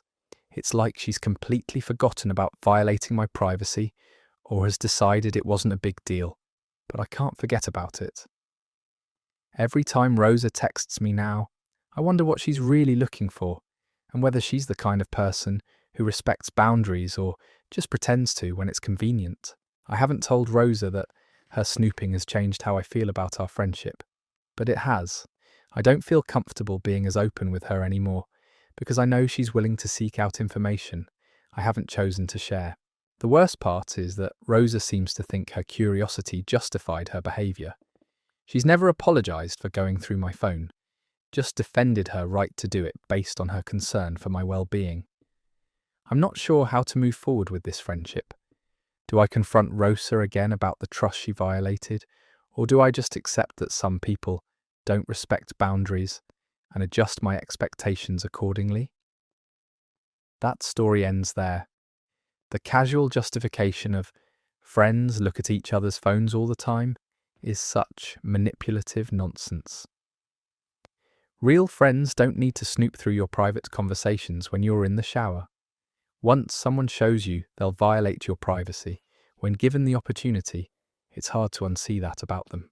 Next up, we have a story that proves some people will literally try to steal your spotlight during your biggest moments. My cousin tried to propose at my engagement party. I'm still processing what happened because it was so inappropriate and shocking that I keep replaying it in my mind, wondering if I somehow misunderstood the situation. My fiancé and I got engaged 3 weeks ago after dating for 2 years. It was this perfect, intimate moment during a weekend trip we took to celebrate our anniversary. We decided to have an engagement party the following weekend to celebrate with family and friends. The party wasn't anything huge, maybe 30 people in my parents' backyard. Good food, drinks, music, just a relaxed gathering to share our happiness with the people we care about most. My mum had put a lot of effort into decorating and making everything special. My cousin Ethan was one of the first people I called after getting engaged. We've always been close, more like siblings than cousins, since we grew up. We grew up in the same neighbourhood and spent most holidays together. He seemed genuinely excited for me on the phone and said he couldn't wait to celebrate at the party. Ethan has been dating his girlfriend for about 8 months. She seems nice enough, though I don't know her super well since they've only been together since last year. He's mentioned a few times that he thinks she might be the one, but I figured he was still in that honeymoon phase where everything feels intense and permanent. The engagement party was going perfectly. People were mingling, sharing stories about my fiancé and me, giving toasts about love and future happiness. My dad had just finished this really sweet speech about watching me grow up and how proud he was to welcome my fiancé into our family. That's when Ethan stood up with his wine glass and asked for everyone's attention. I figured he was going to give a cousin toast, maybe share some embarrassing childhood memory, or joke about how he always knew I'd find someone patient enough to deal with my quirks. Instead, Ethan launched into this speech about how being at our engagement party had made him realize how much he loved his girlfriend and how he didn't want to wait any longer to start their life together. He talked about how inspiring our love story was and how it had motivated him to take the next step in his own relationship. I started getting a weird feeling in my stomach as I listened to where this was heading. The entire party had gone silent, and people were looking back and forth between Ethan and his girlfriend with confused expressions. Then Ethan pulled out a ring box. He got down on one knee right there in my parents' backyard during my engagement party and proposed to his girlfriend in front of all my family and friends. The silence that followed was deafening. His girlfriend looked shocked, my parents looked horrified, and I felt like I was watching a car accident in slow motion. Everyone at my engagement party was suddenly witnessing someone else's proposal. Ethan's girlfriend said yes because what else was she going to do with 30 people staring at her, waiting for an answer? But I could see in her face that she was mortified by the public nature of it and the inappropriate timing. After she said yes and Ethan kissed her, there was this awkward smattering of applause from people who didn't know what else to do. Then everyone started looking at me and my fiancé to gauge our reaction. I was so stunned that I couldn't even process what had just happened. My engagement party had suddenly become Ethan's proposal party, and I didn't know how to respond without looking like a terrible person. My fiancé handled it better than I did. He walked over and congratulated Ethan and his girlfriend, saying something diplomatic about how wonderful it was that love was in the air. But I could see the tension in his jaw and knew he was as upset as I was. The rest of the party felt completely surreal. People kept congratulating both couples, but the energy had completely shifted. Instead of celebrating my engagement, everyone was talking about the surprise proposal they'd just witnessed. Ethan seemed oblivious to how inappropriate what he'd done was. He was beaming and accepting congratulations like he'd planned some romantic surprise instead of hijacking someone else's celebration. His girlfriend kept apologizing to me quietly throughout the evening. She said she had no idea Ethan was planning to propose and that she was horrified it had happened at my party. I could tell she was genuinely embarrassed by the whole situation. When people started leaving, several family members pulled me aside to say they couldn't believe what had happened. My aunt said she'd never seen anything so rude in her life. My grandmother asked if Ethan had gotten permission from my parents before proposing in their backyard during my party. After everyone left, I finally had a chance to process what had happened. My engagement party, the one celebration that was supposed to be entirely about my fiancé and me, had been completely overshadowed by Ethan's impromptu proposal. The next day, I called Ethan to talk about what had happened. I tried to be diplomatic, saying that while I was happy he and his girlfriend were engaged, I felt hurt that he'd chosen my engagement party as the venue for his proposal. Ethan's response was that he'd been caught up in the moment and inspired by all the love and happiness around him. He said he hoped I could understand that sometimes love makes you do spontaneous things. Spontaneous. He'd brought a ring to my engagement party and planned a proposal speech, but he was calling it spontaneous. I told Ethan that regardless of his motivations, proposing at someone else's engagement party was inappropriate and had taken attention away from the event my parents had planned to celebrate my engagement. Ethan got defensive and said he didn't see why there couldn't be enough happiness to go around. He said family should be excited to celebrate multiple good things happening at once, and that I was being selfish by wanting all the attention for myself.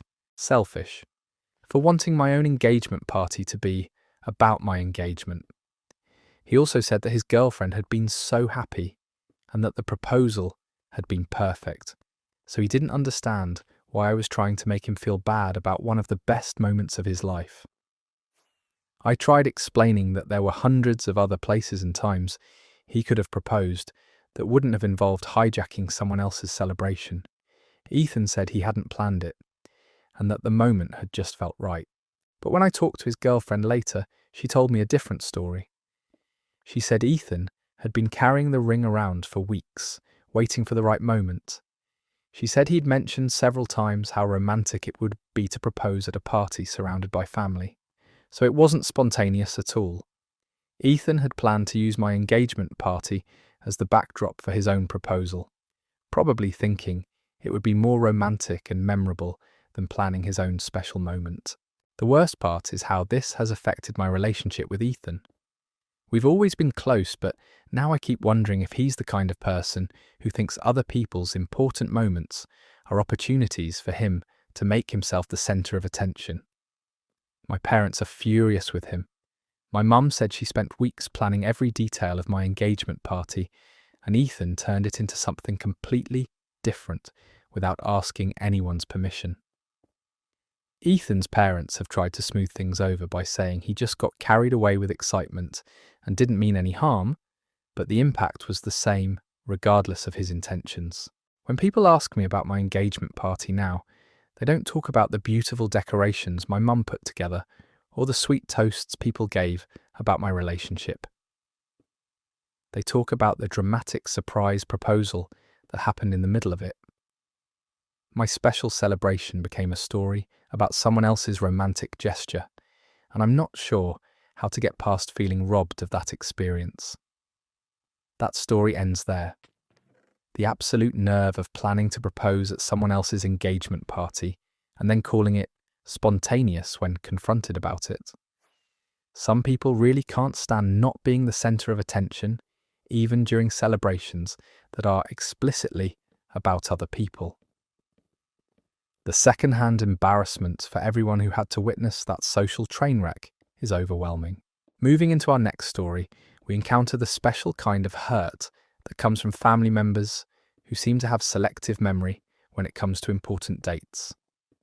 My dad forgot my birthday, but remembered my brother's a week later. I turned 22 last month, and what happened with my birthday versus my brother's birthday has been eating at me ever since, because it perfectly illustrates a pattern I've been noticing for years. My birthday is on a Tuesday. It's not a particularly memorable date, but it's been the same date for 22 years, so it's not like it moves around or anything. I wasn't expecting some huge celebration, but I was hoping for at least acknowledgement from my immediate family. The day came and went without a word from my dad, Hugo. No phone call, no text message, no card, nothing. My mum called in the morning to wish me happy birthday. My brother sent a funny meme, but radio silence from Hugo. I figured maybe he was busy with work and would reach out later in the day. Then I thought maybe he'd call that evening after he got home. But Tuesday turned into Wednesday, and then Wednesday turned into Thursday, and still nothing. By Friday, I was starting to feel genuinely hurt. It's one thing to be late with birthday wishes. It's another thing to completely ignore the fact that your child had a birthday. I kept checking my phone, thinking maybe I'd missed a call or text somehow. Over the weekend, I saw Hugo at a family dinner, and he didn't mention my birthday at all. He talked about work, complained about traffic, asked about everyone else's week, but nothing about the fact that I'd turned 22 a few days earlier. I thought about bringing it up myself, but I shouldn't have to remind my own father that my birthday happened. If he cared enough to remember, he'd remember. If he didn't remember, then clearly it wasn't important enough to him to make an effort. My brother's birthday is exactly 1 week after mine. Same day of the week, same time of year, just 7 days later. His 24th birthday fell on the following Tuesday. Hugo called my brother first thing in the morning. Not just a quick happy birthday call, but a long conversation about his plans for the day, whether he was doing anything special to celebrate, stories about previous birthdays when he was growing up. Then Hugo took my brother out for lunch at his favourite restaurant. Just the two of them, a nice father-son birthday meal where they could catch up and celebrate another year of life. That evening, Hugo posted a long, heartfelt message on social media about my brother. Photos from when he was little, recent pictures of them together, paragraphs about how proud he was to be his father, and how excited he was to see what the next year would bring. The message got dozens of likes and comments from family members and friends. People were responding with their own memories of my brother and congratulating Hugo on raising such a great kid. I sat there reading this elaborate public birthday tribute, remembering that my own birthday a week earlier had passed without so much as a text message from the same person. The contrast was so stark that I screenshot Hugo's post, not because I wanted to start drama, but because I needed proof that I wasn't imagining the different treatment. When I saw Hugo the next weekend, he was still talking about my brother's birthday celebration, how much fun they'd had at lunch, how good it felt to spend quality time together, how he hoped they could make it a tradition to do something special every year. I finally asked Hugo if he remembered that my birthday had been the week before. He got this confused look on his face and then said, "Oh right, happy belated birthday. I've been so busy lately. Happy belated birthday." Like it was some casual oversight instead of completely forgetting one of his children's birthday while making elaborate plans for the other child's birthday 7 days later. I asked Hugo why my brother's birthday had warranted a lunch date and social media post while mine had been completely ignored. He said he didn't realise I wanted to do anything special, that I'd never mentioned wanting to celebrate. Never mentioned wanting to celebrate. Like children are supposed to request acknowledgement of their own birthdays from their parents. Hugo also said that my brother had specifically asked to go out for lunch, which was why they'd made plans. He said if I'd wanted to do something I should have spoken up. But that missed the entire point. The issue wasn't that I didn't get a free meal. The issue was that Hugo had to be reminded that my birthday had even happened, while he'd apparently been planning my brother's celebration in advance. I tried explaining this difference to Hugo, but he kept focusing on the activities rather than the attention and care behind them. He offered to take me out for a belated birthday lunch, like that would fix the feeling of being forgotten by your own parent. The lunch offer felt like a consolation prize, something he was doing because he felt guilty after being called out, not because he genuinely wanted to celebrate me or spend time with me. What really hurt was the social media aspect. Hugo had felt moved to write paragraphs about his pride and love for my brother and share it with the world, but he couldn't remember to send me a private text message on my actual birthday. I declined the belated lunch and told Hugo that the issue wasn't about activities, it was about feeling like an afterthought in his life. He seemed genuinely confused by this and said he loved both of his children equally. But love isn't just a feeling, it's also actions and attention and effort. And the evidence suggested that while Hugo might feel love for both of us, he only demonstrated it consistently for one of us. Since then, I've been paying more attention to how Hugo treats his children, and the pattern is pretty clear. My brother gets proactive attention and planning, while I get reactive responses after I bring things up. When my brother got a promotion at work, Hugo called him immediately after hearing the news to congratulate him. When I got accepted to graduate school, Hugo said, "That's nice," when my mum mentioned it during dinner. My brother gets invited to sporting events and fishing trips. I get asked if I want to come along after my brother has already been invited. It's not that Hugo is mean to me or treats me badly. It's that he seems to think of my brother first and remember me second. If I'm being honest, there's this invisible hierarchy in his mind where my brother's needs and milestones matter more than mine. And I'm not sure if it's something he's conscious of or if it's just how he naturally operates. What bothers me most is that Hugo genuinely seems to believe he treats us the same way. He'd be offended if someone suggested otherwise, but the evidence tells a different story, and I'm left wondering if this is just how it's always been, and I'm only noticing it now, or if it's gotten worse over the years. That story ends there. The heartbreak of realizing your parent has favourites is devastating, especially when they refuse to acknowledge it. Some people can love their children equally in theory, while showing clear preferences through their actions, and that disconnect hurts more than outright favouritism would. Our next story comes from someone who learned that shared laundry facilities bring out the absolute worst in people. Someone took my laundry out of the dryer and left it on the floor. I live in an apartment complex with communal laundry facilities in the basement. It's not ideal, but the rent is cheap, and I've mostly learned to work around the inconveniences of shared washing machines and dryers. I'm pretty considerate about laundry etiquette. I set timers on my phone so I can move my clothes as soon as cycles finish. I don't leave my stuff sitting in machines for hours like some people do. If I see someone's load is done and they're not around, I'll usually wait at least 15 or 20 minutes before I need to use the machine. Last Sunday, I started a load of laundry around 2 in the afternoon. Nothing special, just my regular weekly washing. When the washer finished, I moved everything to the dryer and set my timer for 45 minutes. I went back upstairs to my apartment and got caught up in a work project I'd been putting off all weekend. When my timer went off, I realised I'd been in this deep focus zone and actually felt productive for once. So I decided to give myself another 10 minutes to finish what I was working on. I know. 10 minutes might as well be 10 hours in communal laundry land. But I figured since it was Sunday afternoon and the laundry room had been pretty empty when I was down there, I probably had a little buffer time. When I got down to the laundry room about 55 minutes after starting the dryer, my clothes weren't in the machine anymore. The dryer was running with someone else's load inside. I looked around for my clothes, thinking maybe whoever needed the dryer had moved my stuff to another machine, or at least set it aside somewhere clean and safe. That's when I found my clothes on the floor, not neatly folded on top of a machine, not placed in a laundry basket, but scattered across the dusty basement floor like someone had just dumped them out of the dryer without any care for what they were doing. My favourite sweater was lying next to the wall where people walk. My work shirts were crumpled in a corner. My underwear and socks were mixed in with dust bunnies and whatever debris accumulates on a basement floor that dozens of people walk across every day.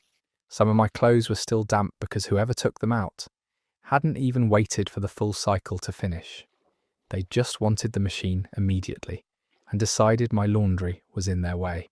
I stood there for a minute just staring at my clothes scattered on that gross floor, trying to process the level of disrespect someone had shown for my belongings. These weren't just random fabric items. They were my work clothes, my nice sweater, things I'd spent money on and took care of. Now I had to rewash everything because it had been sitting on a floor that probably hadn't been properly cleaned in months. My Sunday afternoon laundry routine had just turned into an all-day project because someone couldn't wait an extra 10 minutes for me to come get my stuff.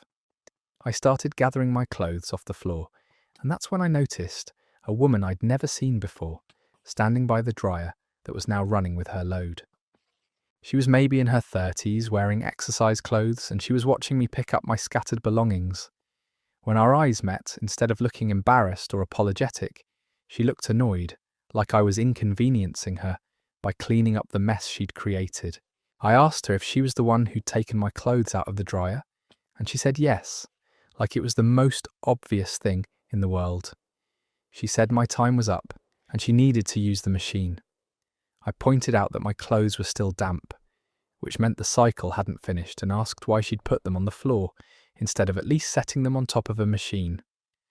Her response was that there wasn't space on top of the machines, and she didn't want to spend time organising someone else's laundry. She said if I wanted my clothes treated carefully, I should have been there when the dryer finished. The casual cruelty of that response was stunning. She'd made a choice between taking 30 seconds to place my clothes somewhere clean and just dumping them on the floor, and she'd chosen the option that showed complete disregard for my belongings.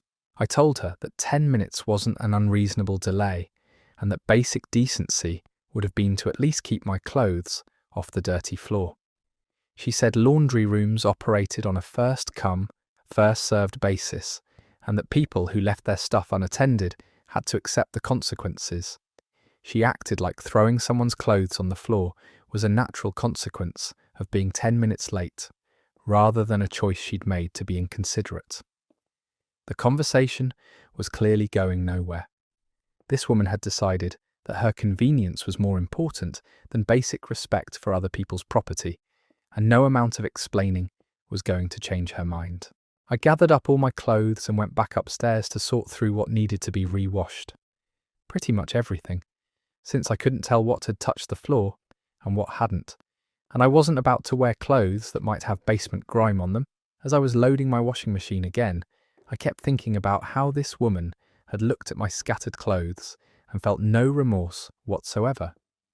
She'd seen the direct result of her actions and still thought I was the problem for being upset about it. The re-washing process took another 2 hours, and this time I set multiple timers and went down to the laundry room 5 minutes before each cycle ended.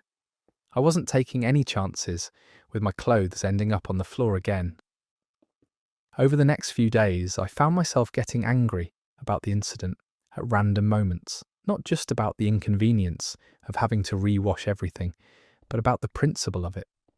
Someone had looked at my belongings and decided they were worth so little that throwing them on a dirty floor was an acceptable solution to a minor scheduling conflict. I started asking other neighbours about their laundry room experiences, and apparently this kind of thing happens more often than I'd realised. People taking clothes out of machines and leaving them in increasingly disrespectful places depending on how annoyed they are about the delay. One neighbour told me she'd found her clothes in a garbage bag next to the dumpster because she'd been an hour late getting back to the dryer. Another said someone had taken her wet clothes out of the washer and left them in the parking lot. It's like some people view shared spaces as an opportunity to take out their frustrations on strangers without consequences. They'd never treat their own belongings this way, but someone else's clothes become fair game for whatever petty revenge they want to inflict. I've started doing laundry at different times to avoid running into that particular woman again. It's ridiculous that I'm changing my schedule to avoid someone who thinks throwing people's clothes on the floor is acceptable behaviour, but I don't want to deal with the stress of wondering what she'll do to my stuff next time. The whole experience has made me more paranoid about communal spaces in general. If someone is willing to be that disrespectful about laundry, what else are they willing to do when they think no one is watching or when they decide someone has inconvenienced them? That story ends there. Finding your clothes scattered on a dirty basement floor like garbage is the kind of disrespect that stays with you. Some people really think minor inconveniences justify treating other people's belongings like trash. The fact that she felt justified rather than embarrassed shows a special kind of selfishness. Moving on to our next tale of financial responsibility and the friends who develop selective amnesia when it comes to paying people back. I lent my friend $200 and they bought a new phone instead of paying me back. This happened about 6 weeks ago, and I'm still trying to decide whether I'm more hurt by the money situation or the betrayal of trust that came with it. My friend Kai and I have been close for about 4 years. We met through work and have maintained a solid friendship even after we both moved to different jobs. He's generally reliable and fun to hang out with, which is why I didn't hesitate when he asked for financial help. Kai called me on a Thursday evening in early November, sounding really stressed.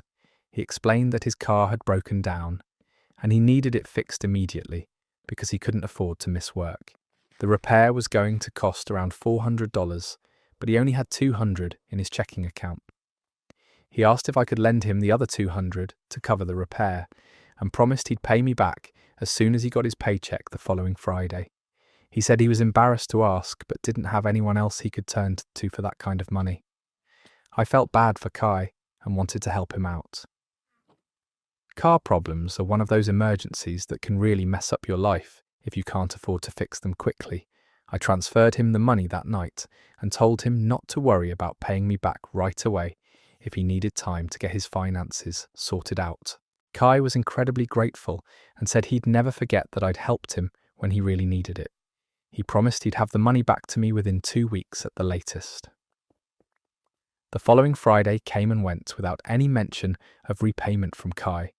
I didn't bring it up because I figured he might still be catching up on other bills, and I didn't want to add pressure if he was having a tough time financially. But then I started seeing Kai's social media posts about going out to restaurants and bars. Nothing super expensive, but definitely not the kind of spending someone would do if they were struggling to pay back a loan. 2 weeks after lending him the money, I casually asked Kai how he was doing financially and whether he was ready to start paying back the loan. He said things were still tight, but he'd definitely have something for me soon. That same weekend, Kai posted photos from a concert he'd attended with his girlfriend. The tickets looked like they'd been pretty expensive based on how close their seats were to the stage. I started feeling confused about Kai's financial situation. If he could afford concert tickets and restaurant meals, why couldn't he start paying back the money he'd borrowed for an emergency car repair? 3 weeks after the loan, I decided to be more direct. I texted Kai asking when he thought he'd be able to start repaying the $200. He responded that he was still waiting for some things to settle with his budget, but that he hadn't forgotten about the debt. The next day, Kai posted photos of a brand new phone he'd just bought. Not just any phone, but the latest model that definitely cost more than $200. He was showing it off, talking about all the new features and how excited he was to finally upgrade from his old device. I stared at that post for probably 10 minutes, trying to process what I was seeing. Kai had supposedly been too financially stretched to pay back a loan for an emergency car repair, but he'd somehow found the money to buy an expensive new phone. When I saw Kai in person the following week, I asked him about the phone. He said he'd gotten a good deal on it and had been planning to upgrade for months. When I pointed out that he still owed me $200, he said the phone purchase was separate from that situation. Separate. Like owing someone money doesn't affect your spending priorities at all. I asked Kai how he could justify buying a luxury item when he had an outstanding debt with a friend who'd helped him during an emergency. He said I was making too big a deal out of it and that he'd pay me back when his financial situation improved. But his financial situation had apparently improved enough for him to spend several $100s on a phone he didn't actually need. It had just improved selectively, in a way that didn't include paying back money he'd borrowed. The conversation got tense when I suggested that maybe Kai should have paid me back before making discretionary purchases. He said he didn't think it was fair for me to try to control how he spent his money. Control how he spent his money, like asking someone to prioritize repaying a loan over buying gadgets, was some kind of overreach. Kai also said that since I'd told him not to worry about paying me back right away, he'd assumed I wasn't in a hurry to get the money back. He made it sound like my attempt to be understanding about his financial stress had given him permission to indefinitely delay repayment. That hurt because I'd been trying to be a supportive friend by not pressuring him for immediate repayment. But Kai had interpreted my kindness as an indication that the debt wasn't important or urgent. Over the next few weeks, Kai continued posting about various purchases and activities that clearly cost money: new clothes, weekend trips, expensive dinners. But whenever I brought up the loan, he'd say he was still working on getting his finances in order. The most frustrating part was that Kai seemed to have compartmentalized the debt in his mind. He could spend money freely on things he wanted, while simultaneously claiming he didn't have money to pay back what he owed. It wasn't like he was struggling to afford basic necessities. He was choosing to prioritize his wants over his obligation to repay a friend who'd helped him during an emergency. Last week, I told Kai that I needed him to start making payments on the loan, even if it was just $25 or $50 at a time.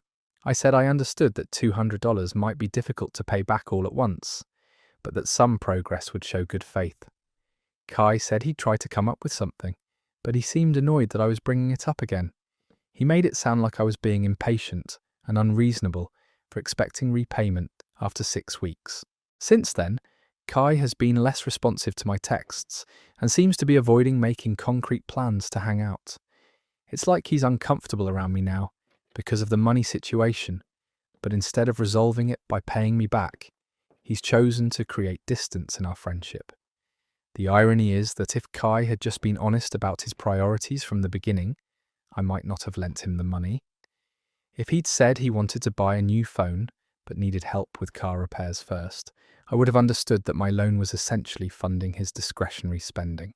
But by framing the request as an emergency and then immediately using his available money for non-essential purchases, Kai showed that he'd either lied about his financial situation or didn't consider our friendship important enough to prioritize repaying the debt. I'm starting to think I'll never see that $200 again, and that this loan has basically cost me a friendship. Kai has shown me that he's willing to take advantage of my generosity and then avoid me when I expect him to follow through on his promises. That story is over. The casual way some people can ask for emergency money and then immediately blow cash on luxury items is mind-blowing. When someone shows you that your loan is less important than their new phone, they're telling you exactly how much your friendship is worth to them.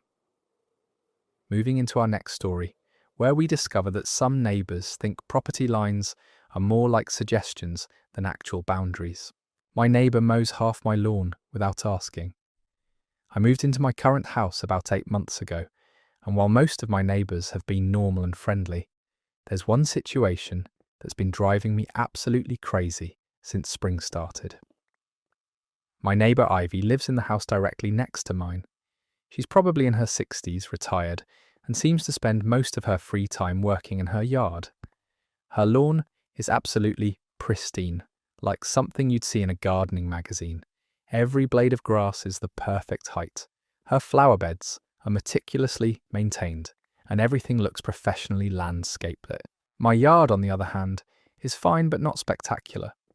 I keep it mowed and reasonably tidy, but I'm not trying to win any neighbourhood beautification awards.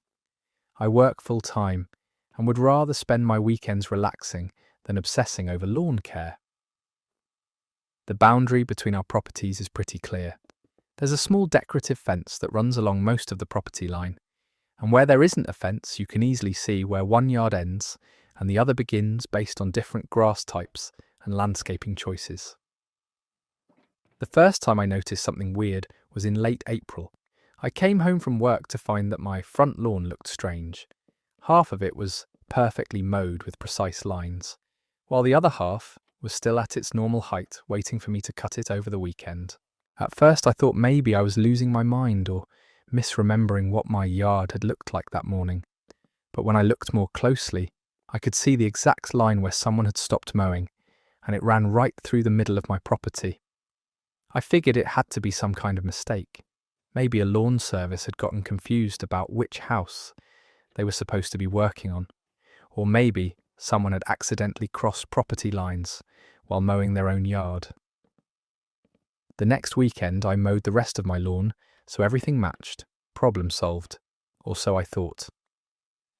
2 weeks later, it happened again. I came home to find half my front yard perfectly manicured and the other half still unmowed. This time I was pretty sure it wasn't an accident or a mistake. I knocked on Ivy's door and asked if she knew anything about who might be mowing part of my lawn. She smiled and said she'd been doing it because she noticed my grass was getting a little long and thought she'd help out. I thanked her for the gesture, but explained that I preferred to take care of my own yard maintenance. I said I appreciated the thought, but that I had my own schedule for lawn care and didn't need assistance. And there you have it, folks. From stolen Netflix passwords to hijacked engagement parties, from mouldy dishes to midnight karaoke crashes with toddlers in tow. These stories prove that no matter how reasonable you think you are, someone out there is ready to test every boundary you thought was sacred. Whether you're deep in a Minecraft build, tackling that work project, or just trying to get through another day, at least you know your problems probably aren't quite this wild. Thanks for sticking around for this journey through the chaos of human relationships. Sweet dreams, and remember to change your passwords.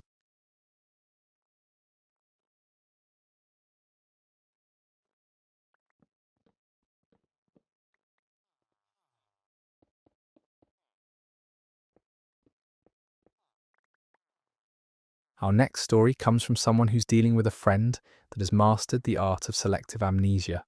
My friend Noelle and I have been part of the same social group for about 3 years now. She's fun to be around, always knows the best places to go, and honestly makes our group outings way more interesting. But there's this one thing about her that's been driving everyone absolutely insane, and I'm not sure how much longer we can keep dealing with it. Every single time we go out to eat as a group, Noelle somehow forgets her wallet. Not sometimes, not occasionally, but literally every single time. At first, we all thought it was just bad luck, or maybe she was going through a rough patch financially.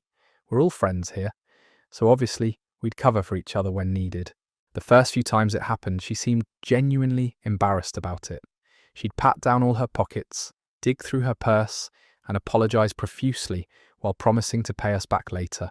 We'd all chip in to cover her portion, and she'd thank us repeatedly, saying she'd get us next time. But next time never came. And the time after that, and the time after that. It's been 3 years and I can count on 0 hands the number of times Noelle has actually paid for her own meal when we're all together. She's developed this whole routine now, where she doesn't even pretend to look for her wallet anymore.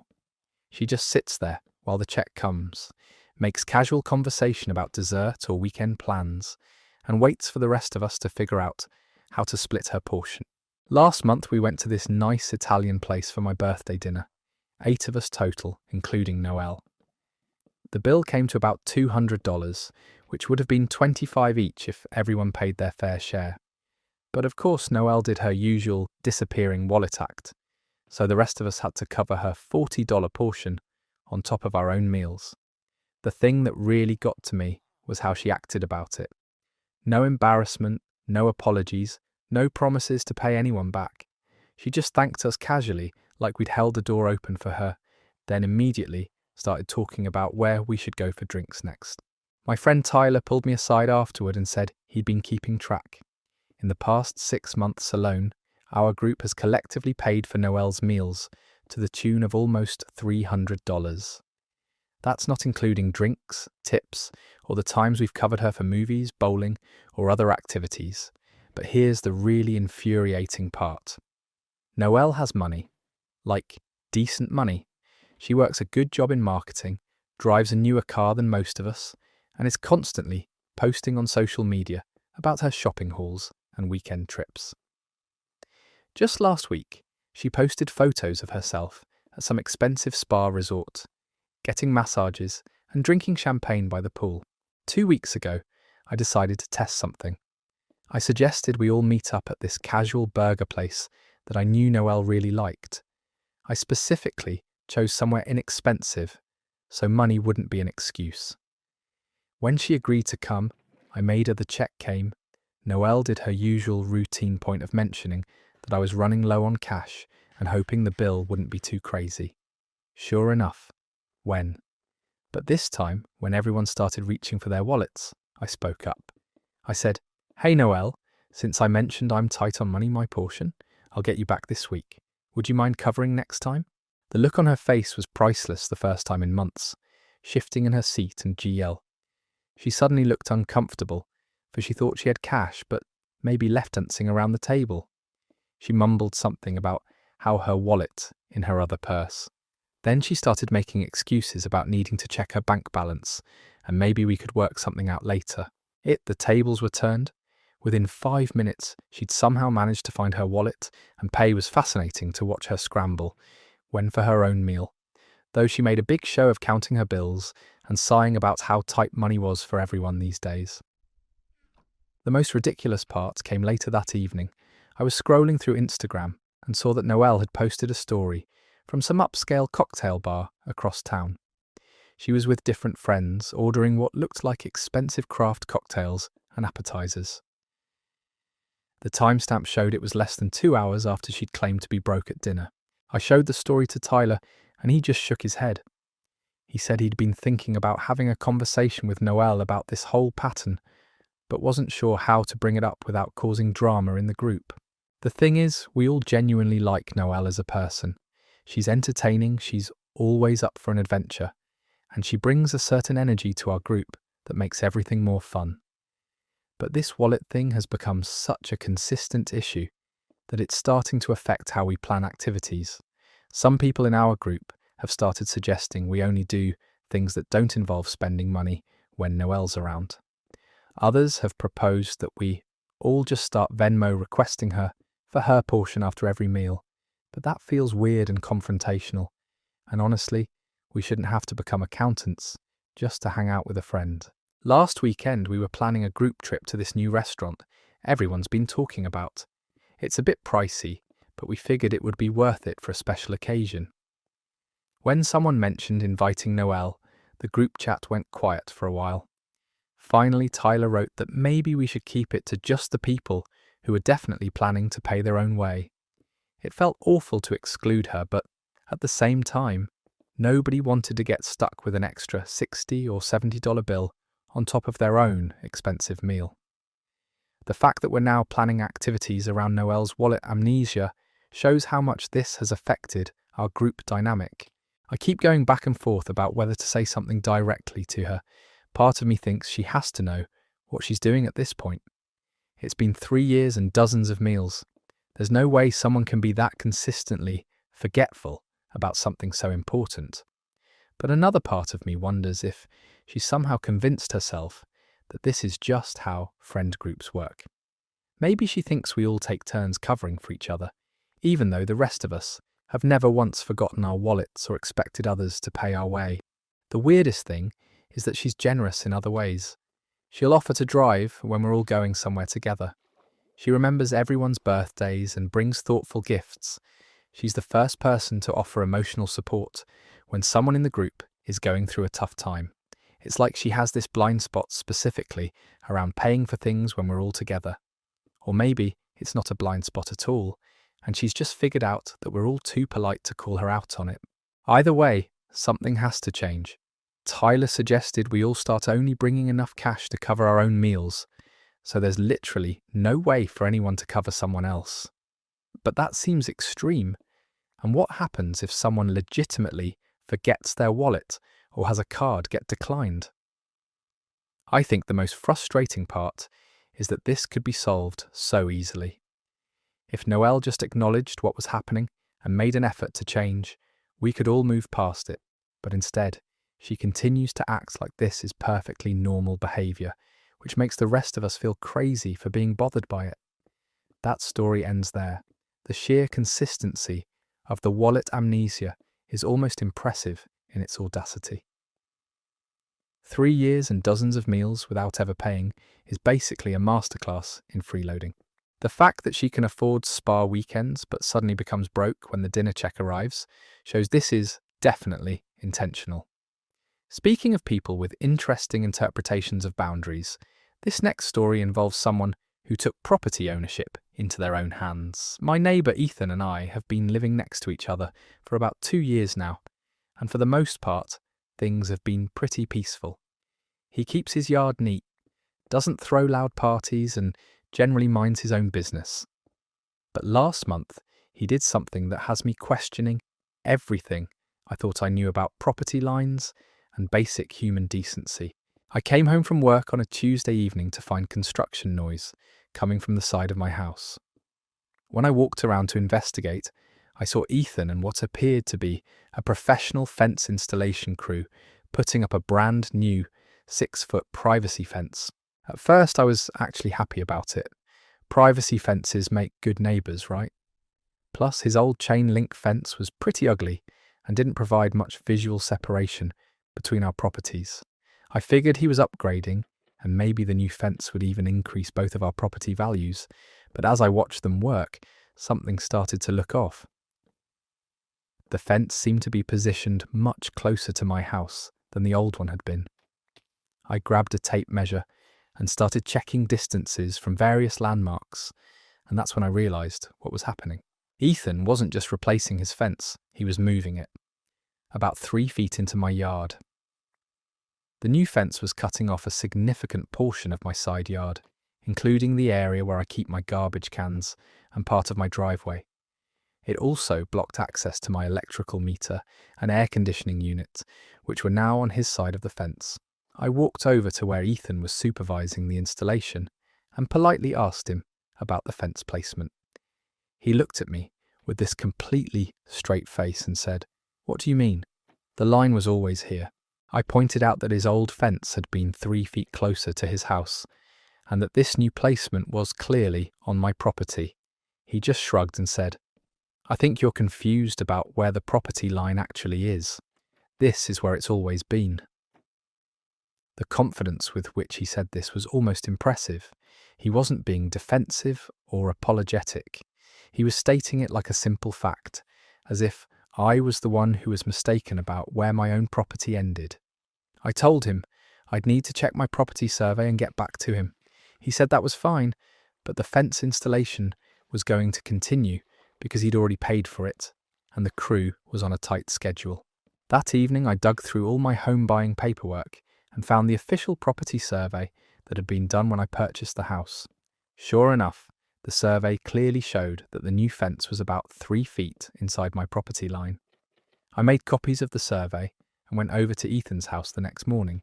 I showed him the official documentation and pointed out exactly where the actual property line was located. I expected him to be embarrassed about the mistake and offer to move the fence. Instead, he looked at the survey for about 30 seconds, then handed it back to me and said, "I don't think this is accurate. I've been living here longer than you, and I know where the line is." I was stunned. This wasn't a matter of opinion or memory. This was an official survey done by licensed professionals, complete with precise measurements and legal descriptions. But Ethan was looking at me like I'd just shown him a crayon drawing made by a kindergartner. I explained that the survey was done when I bought the house 2 years ago, and that it was based on the original property plat from when the subdivision was built.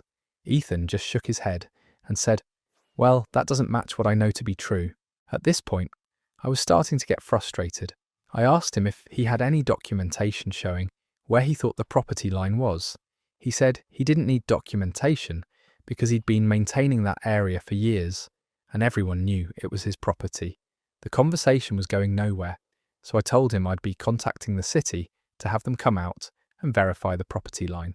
Ethan said that was fine with him because he was confident they'd prove him right. I called the city the next day and explained the situation.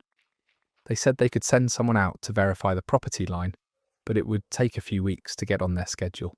In the meantime, Ethan's fence crew finished the installation. So now I had a fence running through my yard, blocking access to parts of my own property, and a neighbour who was absolutely convinced he was in the right despite clear evidence to the contrary. The city inspector came out 3 weeks later with some kind of surveying equipment. He spent about an hour taking measurements and checking various reference points. When he was done, he confirmed what my survey had already shown. The fence was definitely on my property by almost exactly 3 feet. I was relieved to have official confirmation, but also dreading the conversation with Ethan. I walked over to his house with the inspector's report, expecting that he'd finally have to acknowledge reality. Ethan looked at the report, then looked at the inspector's business card, then looked back at me. He said, "I think there might be some mistake here. Let me get a second opinion." A second opinion on an official city property inspection. That confirmed the findings of a licensed surveyor. That was backed up by legal property records going back decades. I asked Ethan what kind of second opinion he thought would override all of this official documentation. He said he was going to hire his own surveyor to come out and check everything because he still believed the property line was where he'd put the fence. At this point, I realised I was dealing with someone who was either completely delusional or just incredibly stubborn. I told him he was welcome to hire anyone he wanted, but the fence was still on my property and needed to be moved. Ethan said he wasn't moving anything until he got his own survey done. He also mentioned that moving the fence would be expensive, and he didn't think it was fair for him to pay for it when he still believed he was right. 2 weeks later, Ethan's surveyor came out. I watched from my window as they went through the same process the city inspector had done, measuring, checking reference points, consulting maps and documents. When they were finished, I saw Ethan talking to the surveyor for a long time. From his body language, It didn't look like he was getting the news he wanted to hear. That evening, Ethan knocked on my door. He looked uncomfortable for the first time since this whole thing started. He said his surveyor had confirmed that the fence was on my property, but that he'd been acting in good faith based on what he believed to be true. I said I appreciated him acknowledging the mistake and asked when he planned to have the fence moved to the correct location. That's when his attitude shifted back to defensive. He said moving the fence would cost him thousands of dollars, and he didn't think he should have to pay for that when he hadn't intended to put it in the wrong place. He suggested we could just leave the fence where it was, and he'd pay me some kind of monthly rent for the land use. I told him that wasn't acceptable. It was my property, and I wanted full access to it. Plus, having someone else's fence on my land could create legal issues if I ever tried to sell the house. Ethan got frustrated and said he'd thought I'd be more reasonable about finding a solution that worked for both of us. He pointed out that I wasn't really using that part of my yard anyway. So what difference did it make? The difference, I explained, was that it was my property. Whether I was using it or not wasn't the point. He'd built a permanent structure on land he didn't own, without permission, and now he needed to fix it. That was 2 weeks ago, and the fence is still there. Ethan has stopped talking to me entirely, and I've started the process of contacting a lawyer to see what my options are. The most frustrating part is that this could have all been avoided if he'd just checked the property line before installing the fence, or if he'd been willing to acknowledge the mistake when I first brought it up. Instead, he doubled down on being wrong and turned a simple fix into a legal nightmare. That story comes to an end. The level of denial required to argue with multiple professional surveys and official city inspections is honestly impressive. Some people will literally hire their own experts just to prove they're wrong twice. Our third story takes us into family dynamics and the kind of gift-giving that nobody asked for. My brother Luca has always been the type of person who takes what he wants and figures out the justification later. Growing up, this usually meant borrowing my video games without asking or eating the last slice of pizza that I'd been saving.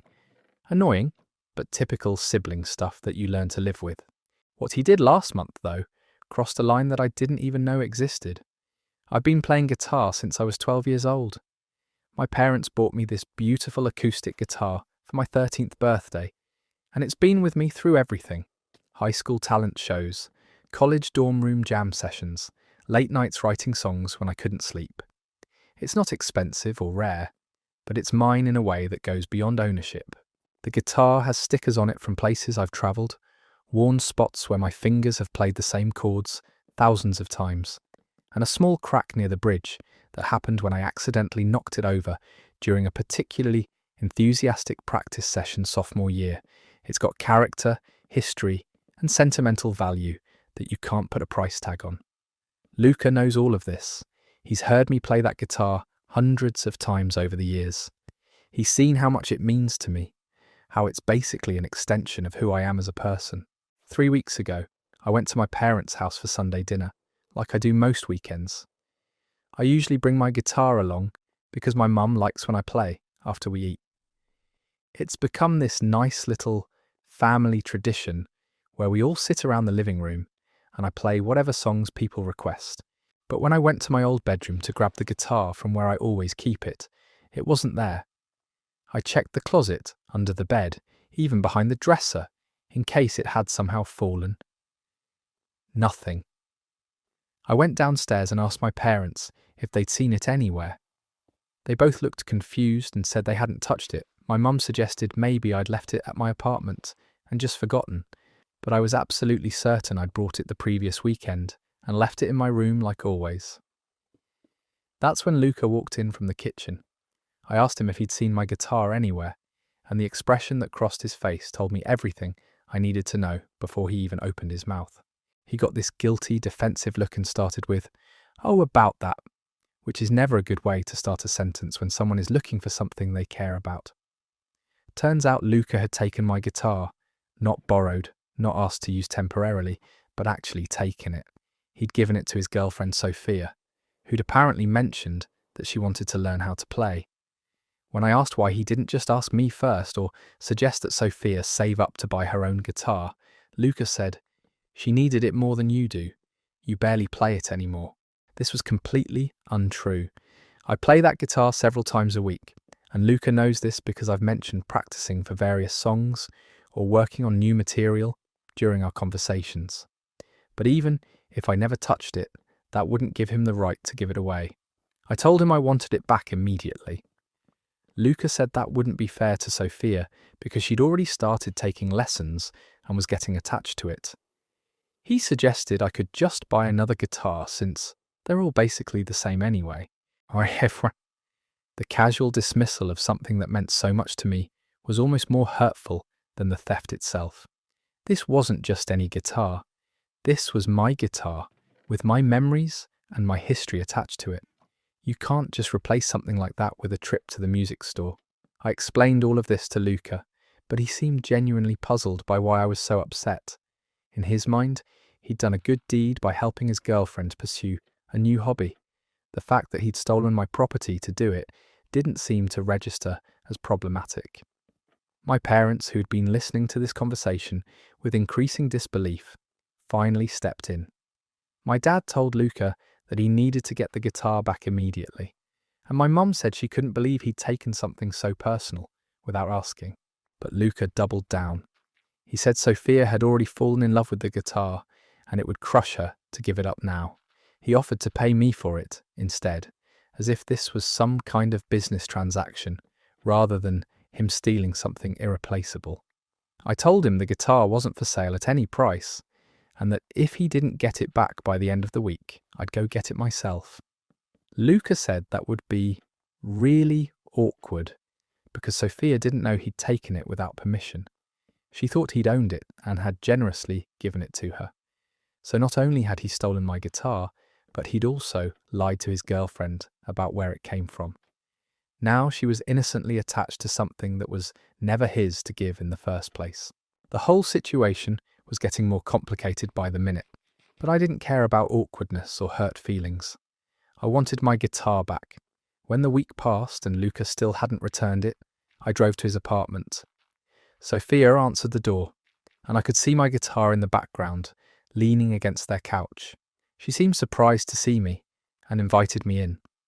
I explained the situation as gently as I could, making it clear that this wasn't her fault and that she'd been lied to. Sophia was mortified. She immediately went to get the guitar and apologized profusely for the misunderstanding. She said Luca had told her it was an old guitar he never played anymore, and that he'd be happy to see it get some use. She'd had no idea it belonged to someone else, let alone someone who played it regularly and had deep emotional attachment to it. Sophia handed me the guitar and said she'd be having a serious conversation with Luca about honesty and respect for other people's property. She also mentioned that she'd been wondering why he couldn't answer any of her questions about the guitar's history or the meaning behind the stickers. When I got home with my guitar, I called Luca to let him know I'd retrieved it. Instead of apologizing, he was angry that I'd gone behind his back and made him look bad in front of his girlfriend. He said I could have just let Sophia keep it and bought myself a new one, and that now their relationship was strained because she was questioning his honesty about other things.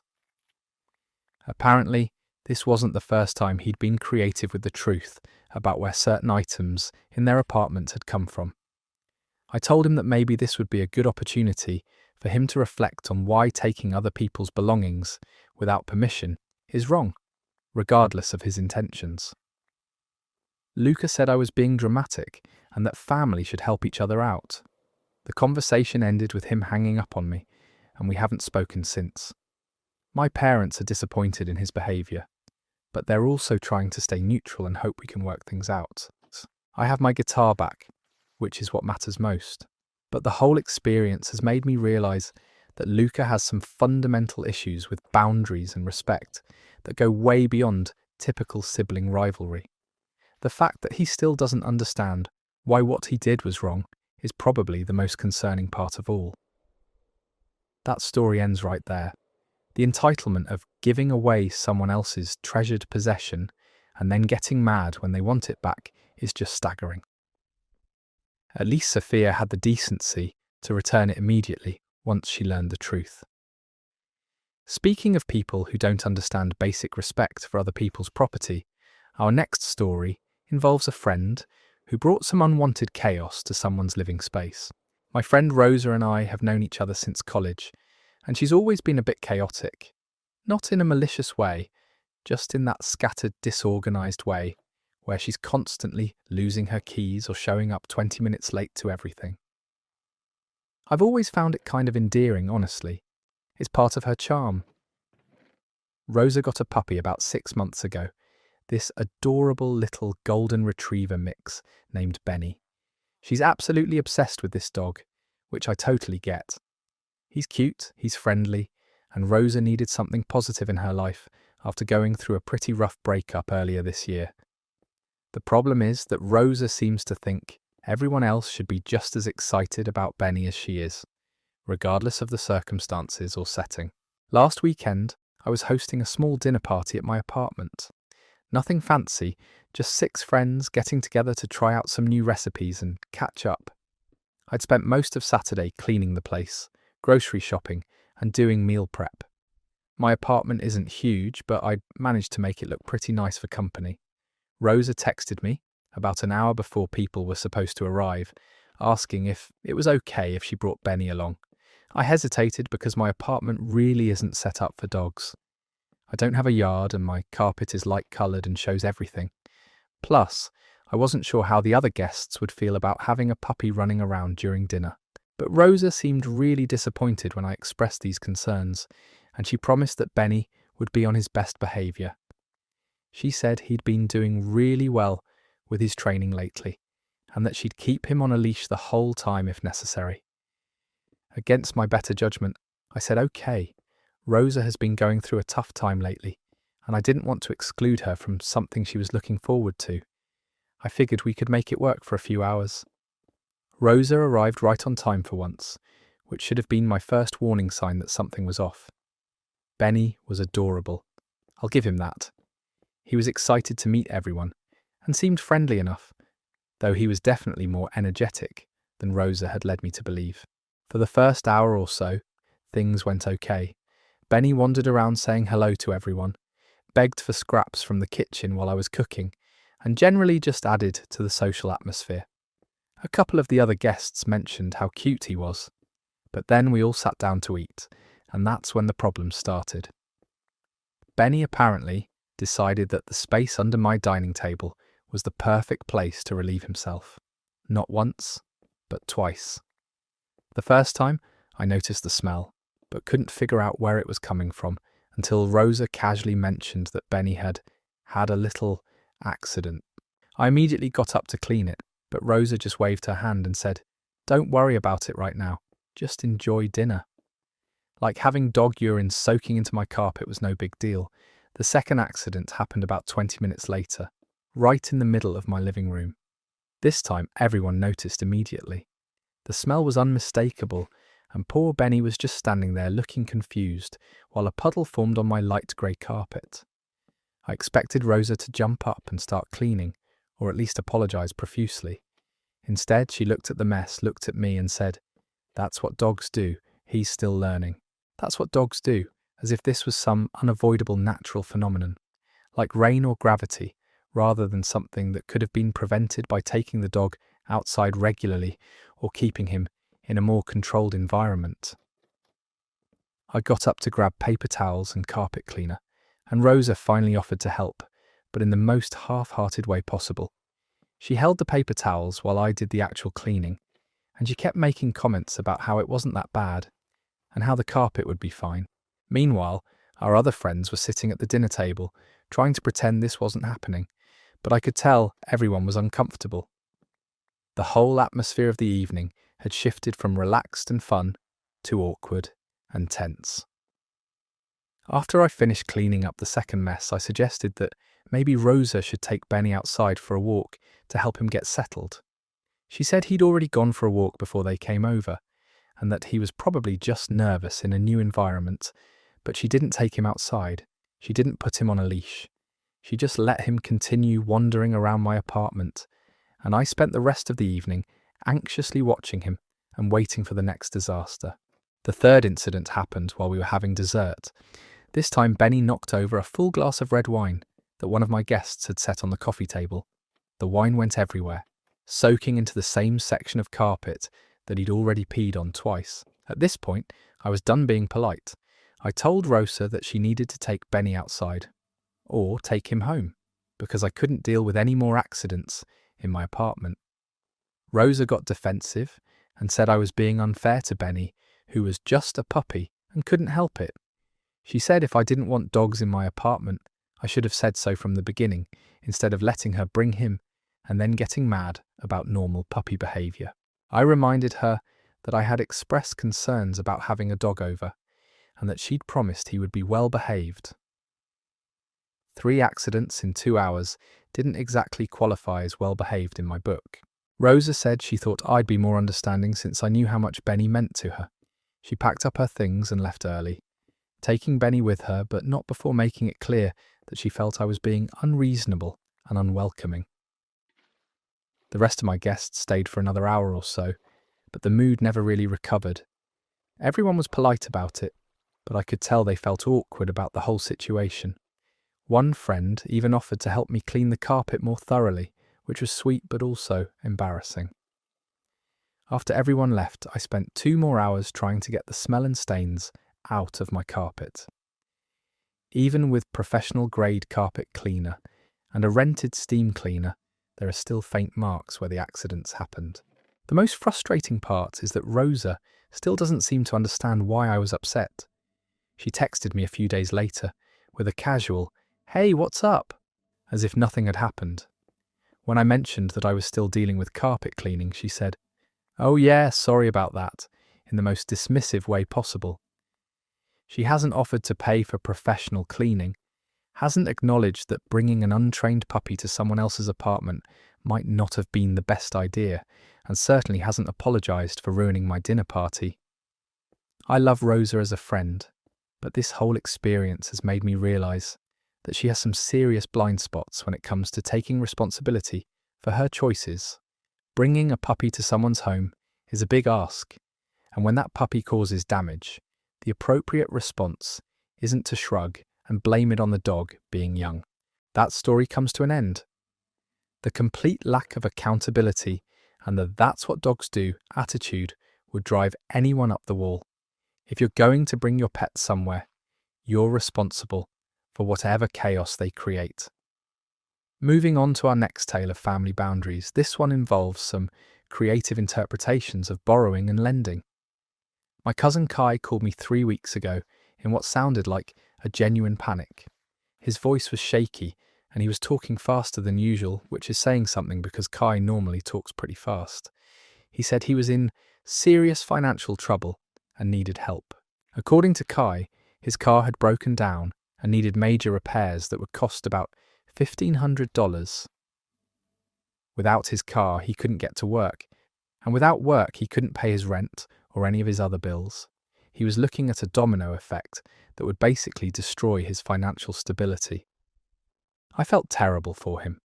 Kai and I have always been close, and while he's made some questionable decisions over the years, he's never been the type to ask for help, unless he really needed it. When family's in crisis, you help if you can, right? He asked if I could lend him the money for the car repairs, promising that he'd pay me back as soon as he got his next few paychecks. He even offered to write up some kind of informal loan agreement so I'd know he was serious about repaying it. I had the money in my savings account, money I'd been putting away for a vacation I was planning for later this year. It wasn't money I could easily afford to lose, but it also wasn't going to put me in financial hardship to lend it out temporarily. After thinking about it overnight, I decided to help him. Family is family, and if our situations were reversed, I'd hope he'd do the same for me. I transferred the $1,500 to his account and told him to pay me back whenever he could manage it. No rush. Kai was incredibly grateful. He thanked me probably 10 times during our phone conversation, promised he'd never forget this kindness, and said he'd start paying me back within a month once he got caught up on his immediate expenses. That was 3 weeks ago. 2 days after I sent him the money, I was scrolling through social media and saw that Kai had posted a photo on Instagram. It was a picture of a brand new PlayStation 5, still in the box, with a caption about how excited he was to finally get his hands on one. I stared at that post for probably 5 full minutes, trying to make sense of what I was seeing. PlayStation 5s cost about $500, which is a significant chunk of the money I'd just lent him for emergency car repairs. My first thought was that maybe someone had given it to him as a gift. Maybe his parents or his girlfriend had surprised him with it, not knowing about his financial situation. There had to be some explanation that didn't involve him spending my loan money on video games. But the more I thought about it, the more unlikely that seemed.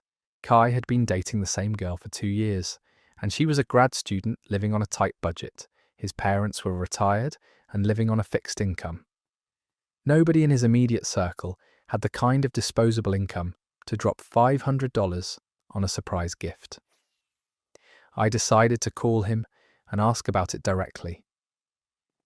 When I brought up the Instagram post, Kai got defensive immediately. He said it wasn't any of my business how he spent his money, and that he'd gotten a good deal on the PlayStation from a friend who was selling it cheap.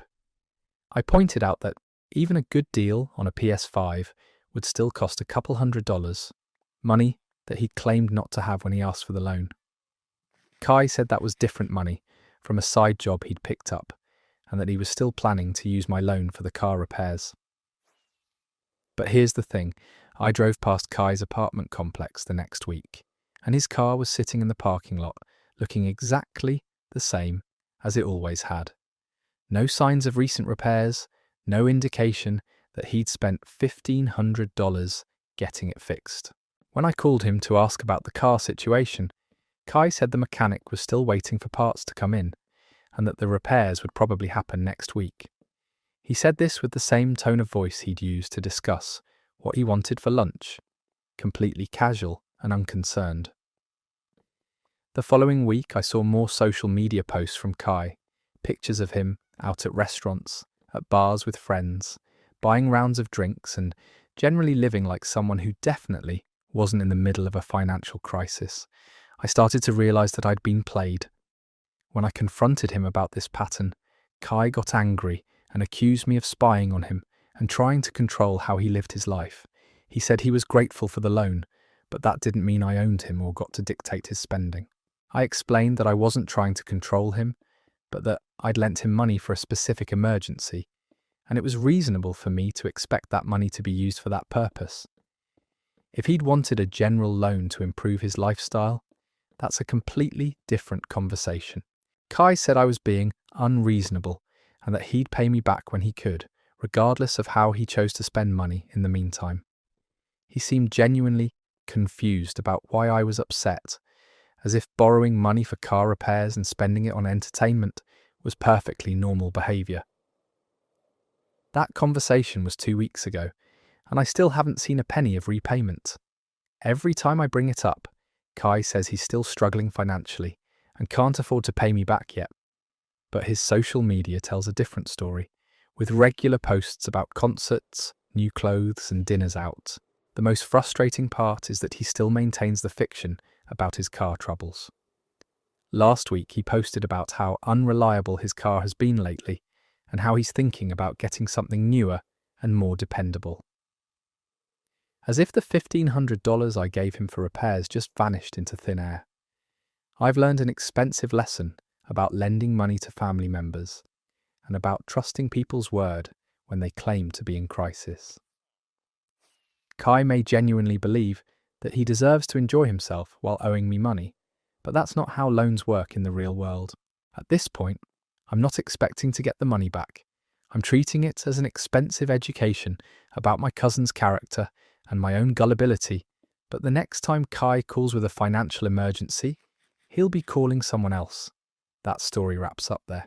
Getting a loan for car repairs and immediately buying a PlayStation is such a spectacular display of financial irresponsibility that it's almost admirable. The fact that he's still pretending to be broke while posting about his lavish lifestyle just makes it worse. Our next story takes us into the world of family celebrations and the art of stealing someone else's thunder. My sister Ivy has always had impeccable timing when it comes to making everything about herself. She's the kind of person who announces her diet changes during other people's birthday dinners and somehow manages to redirect every conversation back to her own experiences. But what she did at my graduation party last month crossed a line that I didn't even know existed. I'd been working toward my master's degree for 3 years, while juggling a full-time job and all the stress that comes with being an adult student. It wasn't easy, and there were definitely moments when I wanted to quit, but I pushed through, maintained good grades, and finally reached the finish line. My parents offered to throw me a small graduation party at their house. Nothing too fancy, just close family, and a few friends to celebrate this milestone. I was really looking forward to it because it felt like recognition for all the hard work I'd put in over the past few years. The party was going great. Everyone was mingling, the food was good, and people were actually interested in hearing about my thesis project and my plans for what comes next. About halfway through the evening, my dad asked me to say a few words to thank everyone for coming and for supporting me through school. I grabbed a glass and tapped it to get everyone's attention.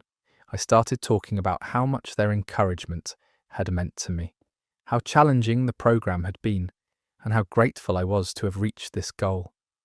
I was maybe 2 minutes into my speech when Ivy suddenly appeared next to me. She didn't wait for me to finish. She didn't even wait for a natural pause. She just took the glass right out of my hand and announced, "Since everyone's here, I have some exciting news to share too." Before I could process what was happening, Ivy was holding up her left hand and showing off this enormous engagement ring that definitely hadn't been there earlier in the evening. Everyone immediately started gasping and congratulating her, completely forgetting that I'd been in the middle of thanking them for celebrating my graduation. The timing couldn't have been more perfect from her perspective. She had a captive audience, everyone was already in a celebratory mood, and she'd managed to become the centre of attention without having to organise her own event. I stood there holding an empty glass, watching my graduation party transform into Ivy's engagement announcement party. People were hugging her, asking to see the ring, wanting to know all the details about the proposal. My 3 years of graduate school suddenly felt like ancient history. My mum noticed what had happened and tried to redirect attention back to me, saying something about how we had 2 reasons to celebrate tonight. But the momentum had completely shifted. For the rest of the evening, conversations revolved around Ivy's wedding plans, her relationship, and her future. When I tried to finish my original speech, people were politely listening but clearly distracted. The moment had passed and everyone was much more interested in discussing wedding venues and guest lists than hearing about my thesis defence. The most frustrating part was how Ivy acted like this had all been spontaneous. She kept saying things like, "I didn't plan this, but since everyone's here." But she'd clearly been planning it. The ring was perfectly sized. She had professional photos of the proposal ready to show people, and she'd even brought printed save-the-date cards that she started handing out. After most of the guests had left, I asked Ivy why she'd chosen my graduation party as the venue for her announcement. She seemed genuinely surprised that I was upset about it. She said she thought I'd be happy for her, and that sharing good news with family was what parties were for. I explained that this was specifically my graduation party, organised to celebrate my accomplishment, and that her engagement announcement had completely overshadowed the reason we were all there. Ivy said I was being selfish, and that there was room for everyone to be happy at the same time. But that's not how it worked in practice. Once she made her announcement, my graduation became background noise. People stayed for another 2 hours, but they spent that time talking about her news, not mine. My parents were caught in an impossible position. They were genuinely excited about Ivy's engagement, but they were also disappointed that my celebration had been hijacked. My dad later admitted that he'd been looking forward to toasting my achievement, but the moment never felt right after Ivy's interruption. The worst part is that Ivy still doesn't understand why I'm bothered by what happened. She keeps bringing up her wedding plans in our family group chat and seems confused when I don't respond with the same enthusiasm as everyone else. She's mentioned several times that she hopes I'm not still mad about that silly thing from the party. That story ends right there. The calculated nature of bringing save the date cards to someone else's celebration shows this wasn't spontaneous at all. Some people have an incredible talent for making every moment about themselves, even when it's literally someone else's party. Our next story involves a neighbour who has some creative ideas about property management and garbage placement. My neighbour Jonas moved in about 8 months ago, and for the most part, he seemed like a decent guy. He keeps his lawn neat, doesn't blast music at weird hours, and even helped me carry groceries up my front steps one day when I was struggling with too many bags. I thought we were off to a good start as neighbours. The problem started about 2 months ago on a Sunday evening. I was getting ready for work the next morning when I looked out my window and noticed something odd. Jonas had placed his garbage cans directly in front of my garage door, completely blocking my ability to back my car out of the driveway. At first, I figured it was just a mistake. Maybe he'd been rushing to get his trash out before pickup and hadn't realised where he'd placed the cans. It happens to everyone occasionally, right? I walked over and knocked on his door to let him know about the situation. Jonas answered and seemed completely unbothered when I pointed out that his garbage cans were blocking my garage. He said, "Oh yeah, I put them there because it's more convenient for the trash truck." More convenient for the trash truck. Not more convenient for him to carry them a shorter distance, but more convenient for the garbage collectors who had to drive down our street anyway. I explained that I needed to get my car out for work in the morning and asked if he could move the cans to in front of his own house.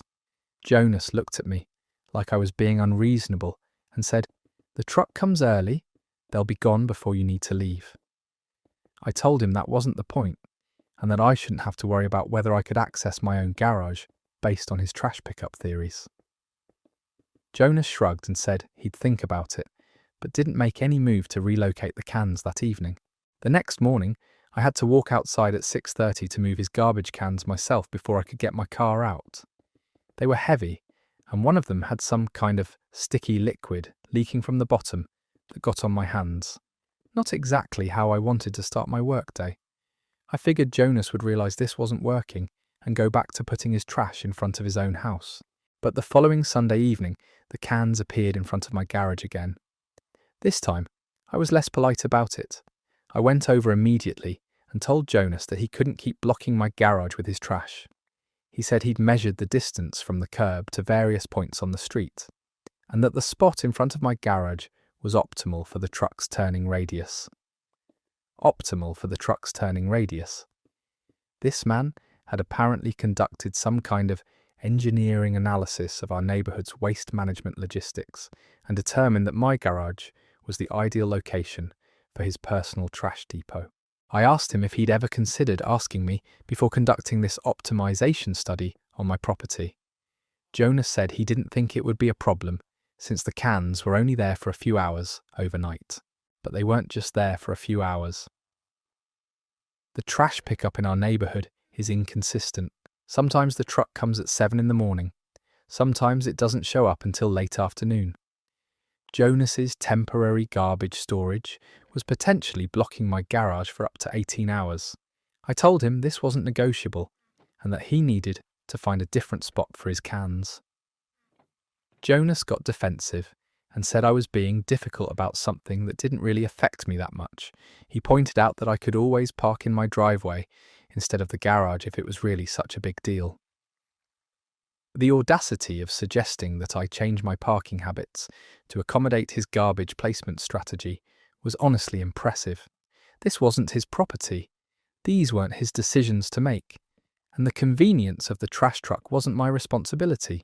When I explained this to Jonas, he said he'd look into other options, but that he couldn't promise anything because the placement in front of my garage was really the most logical spot on the street. The most logical spot on the street happened to be the one place that caused maximum inconvenience for me, but apparently that was just coincidence. The following week, the garbage cans appeared in front of my garage again. This time, I didn't bother talking to Jonas first. I moved his cans to the curb directly in front of his own house, where they should have been in the first place. 20 minutes later, Jonas was at my door, upset that I'd moved his property without permission. I pointed out that he'd been putting his property on my side of the street without permission for weeks, but he didn't see the parallel. He said that moving someone else's garbage cans was crossing a line, and that there were better ways to handle neighbourhood disagreements. I asked him what he thought would be a better way to handle it, since talking to him directly hadn't worked. Jonas suggested we could work out some kind of schedule where I'd let him know in advance if I needed to use my garage early in the morning, and he could move the cans accordingly. Like I was supposed to coordinate my work schedule around his trash management preferences, I told him the solution was much simpler than that. He could just put his garbage cans in front of his own house like every other person on the street does, and we'd never have this problem again. But Jonas seemed genuinely convinced that his system was superior to the traditional approach, and that I was being stubborn by not embracing his innovation. He kept talking about efficiency and optimization, like we were discussing corporate logistics instead of basic neighborhood etiquette. That was 3 weeks ago, and we've been locked in this ridiculous garbage can war ever since. Every Sunday night, Jonas puts his cans in front of my garage. Every Sunday night, I move them too in front of his house. Every Monday morning, he complains about it. Last week, he even took photos of where I'd moved his cans, claiming he might need evidence if this escalated to involving the homeowners association. Evidence of what I'm not sure. That I moved garbage cans from my property to his property? The whole situation is absurd, but Jonas remains convinced that he's in the right and that I'm just being difficult about sharing community resources. Apparently, the curb in front of my garage counts as a community resource in his mind. That story comes to an end. The mental gymnastics required to believe that optimizing trash truck efficiency justifies blocking your neighbour's garage is truly spectacular. Some people will engineer elaborate justifications for the most inconsiderate behaviour. Moving on to friendship drama, this next story involves someone who made some interesting choices about wedding guest lists. My best friend Elise and I have been close since high school, which is why what happened with her wedding invitations hit me so hard. We've been through everything together over the past 12 years. Breakups, college stress, job changes, family drama, all of it. She was my maid of honour when I got married 3 years ago, and I just assumed I'd have the same role in her wedding. Elise got engaged to her longtime boyfriend Cameron about 8 months ago, and I was genuinely thrilled for them. They're perfect together, and I'd been expecting the engagement for at least a year. When she asked me to be her maid of honour, I immediately started planning bridal shower ideas and thinking about bachelor party logistics. The wedding planning process has been fun but stressful, as these things usually are. Elise is pretty particular about details, and there have been multiple venue changes, caterer switches, and guest list revisions over the past few months. I've been supportive through all of it because that's what friends do during wedding planning chaos. 3 weeks ago, Elise asked if I could come over to help her finalise the seating chart. She'd been struggling with how to arrange everyone, trying to balance family dynamics and friend groups in a way that would make the reception flow smoothly. We spread all the table assignments out on her dining room table, and I was helping her figure out which cousins could sit together without starting arguments, and which college friends would get along best. It was actually kind of fun, like solving a puzzle where the pieces are people's personalities and relationship histories. That's when I saw it. Table 4, seat 6, my ex-boyfriend Derek's name, written in Elise's careful handwriting. I stared at it for probably 30 seconds before saying anything. Derek and I dated for 2 years during college, and the breakup was messy and painful. Not just for me, but for our entire friend group, because Derek had cheated on me with someone we all knew. It was this whole dramatic situation that divided people's loyalties and made social gatherings awkward for months. Elise had been incredibly supportive during that time.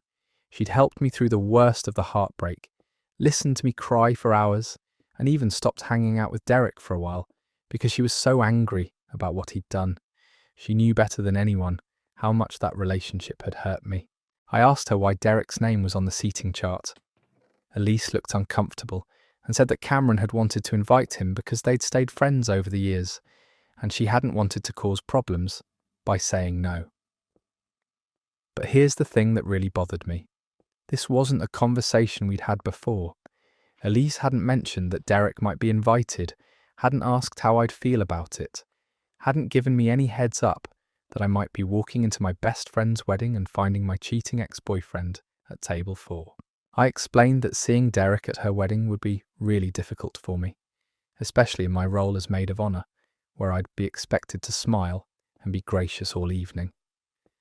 I asked if there was any way to uninvite him, or if she could at least seat him at a table where I wouldn't have to interact with him during the reception. Elise said she understood why I was upset, but that the invitations had already gone out, and it would be awkward to rescind Derek's invitation now. She offered to move him to a table farther from the head table, but said she couldn't uninvite him without creating drama with Cameron. I appreciated the gesture about moving his table assignment, but I was still hurt that this decision had been made without any consideration for how it might affect me. This wasn't just any wedding guest. This was someone who had significantly hurt me, and Elise knew all the details. When I brought this up, Elise got defensive and said she was trying to balance everyone's feelings, not just mine. She pointed out that Derek was Cameron's friend too, and that she couldn't make wedding decisions based solely on my comfort level. I understood that wedding guest lists are complicated, but this felt different. As her maid of honour and closest friend, I'd expected at least a conversation about it. Even if the final decision was still to invite Derek, a heads up would have been appreciated. Elise said she'd been dreading telling me about it because she knew I'd be upset, and that she'd hoped I'd be mature enough to handle being at the same event as Derek for one evening. The way she said mature enough stung, like I was being childish for having feelings about my ex's presence at her wedding. I tried to explain that this wasn't about Matt, the same room as Derek Urity, or being unable to be in. It was about feeling blindsided by discovering he'd be there, and feeling like my feelings hadn't been considered in the decision-making process. But Elise seemed to think I was making her wedding about me, and that I should be focused on celebrating her relationship rather than worrying about my own past drama. She said she'd already made accommodations by moving his table, and that she hoped I could just enjoy the day without letting Derek's presence ruin it. The conversation ended with both of us frustrated and hurt. Elise felt like I was being unreasonable about her guest list choices, and I felt like my best friend had prioritised avoiding an awkward conversation with her fiancé over considering my feelings. Since then, our interactions have been strained. We're still going through the motions of wedding planning, but there's this underlying tension that wasn't there before. Elise keeps making comments about hoping everyone can just get along and enjoy themselves, which feels like subtle pressure for me to pretend I'm fine with the Derek situation. The wedding is in 6 weeks and I'm dreading it. Not because I can't handle seeing Derek, but because the whole situation has changed how I feel about my role in Elise's special day. Instead of feeling honoured to be her maid of honour, I feel like an inconvenience she has to manage. That story reaches its end there. Finding out your cheating ex will be at your best friend's wedding by accidentally seeing his name on the seating chart is such a gut punch. The mature enough comment just adds insult to injury when you're trying to express legitimate feelings about being blindsided. Our next story takes us into roommate territory and the mysterious case of the disappearing food. My roommate Hugo and I have been living together for about 10 months now, and up until recently, I thought we had a pretty good arrangement. We found each other through a roommate matching app, split all the bills evenly, and generally respect each other's space and schedules. He works in tech, I work in marketing, and our different work schedules mean we don't get in each other's way too much. The issue started about 3 months ago when I began noticing that food I'd bought for myself was disappearing from our shared refrigerator. Not everything, just specific items that I'd been looking forward to eating.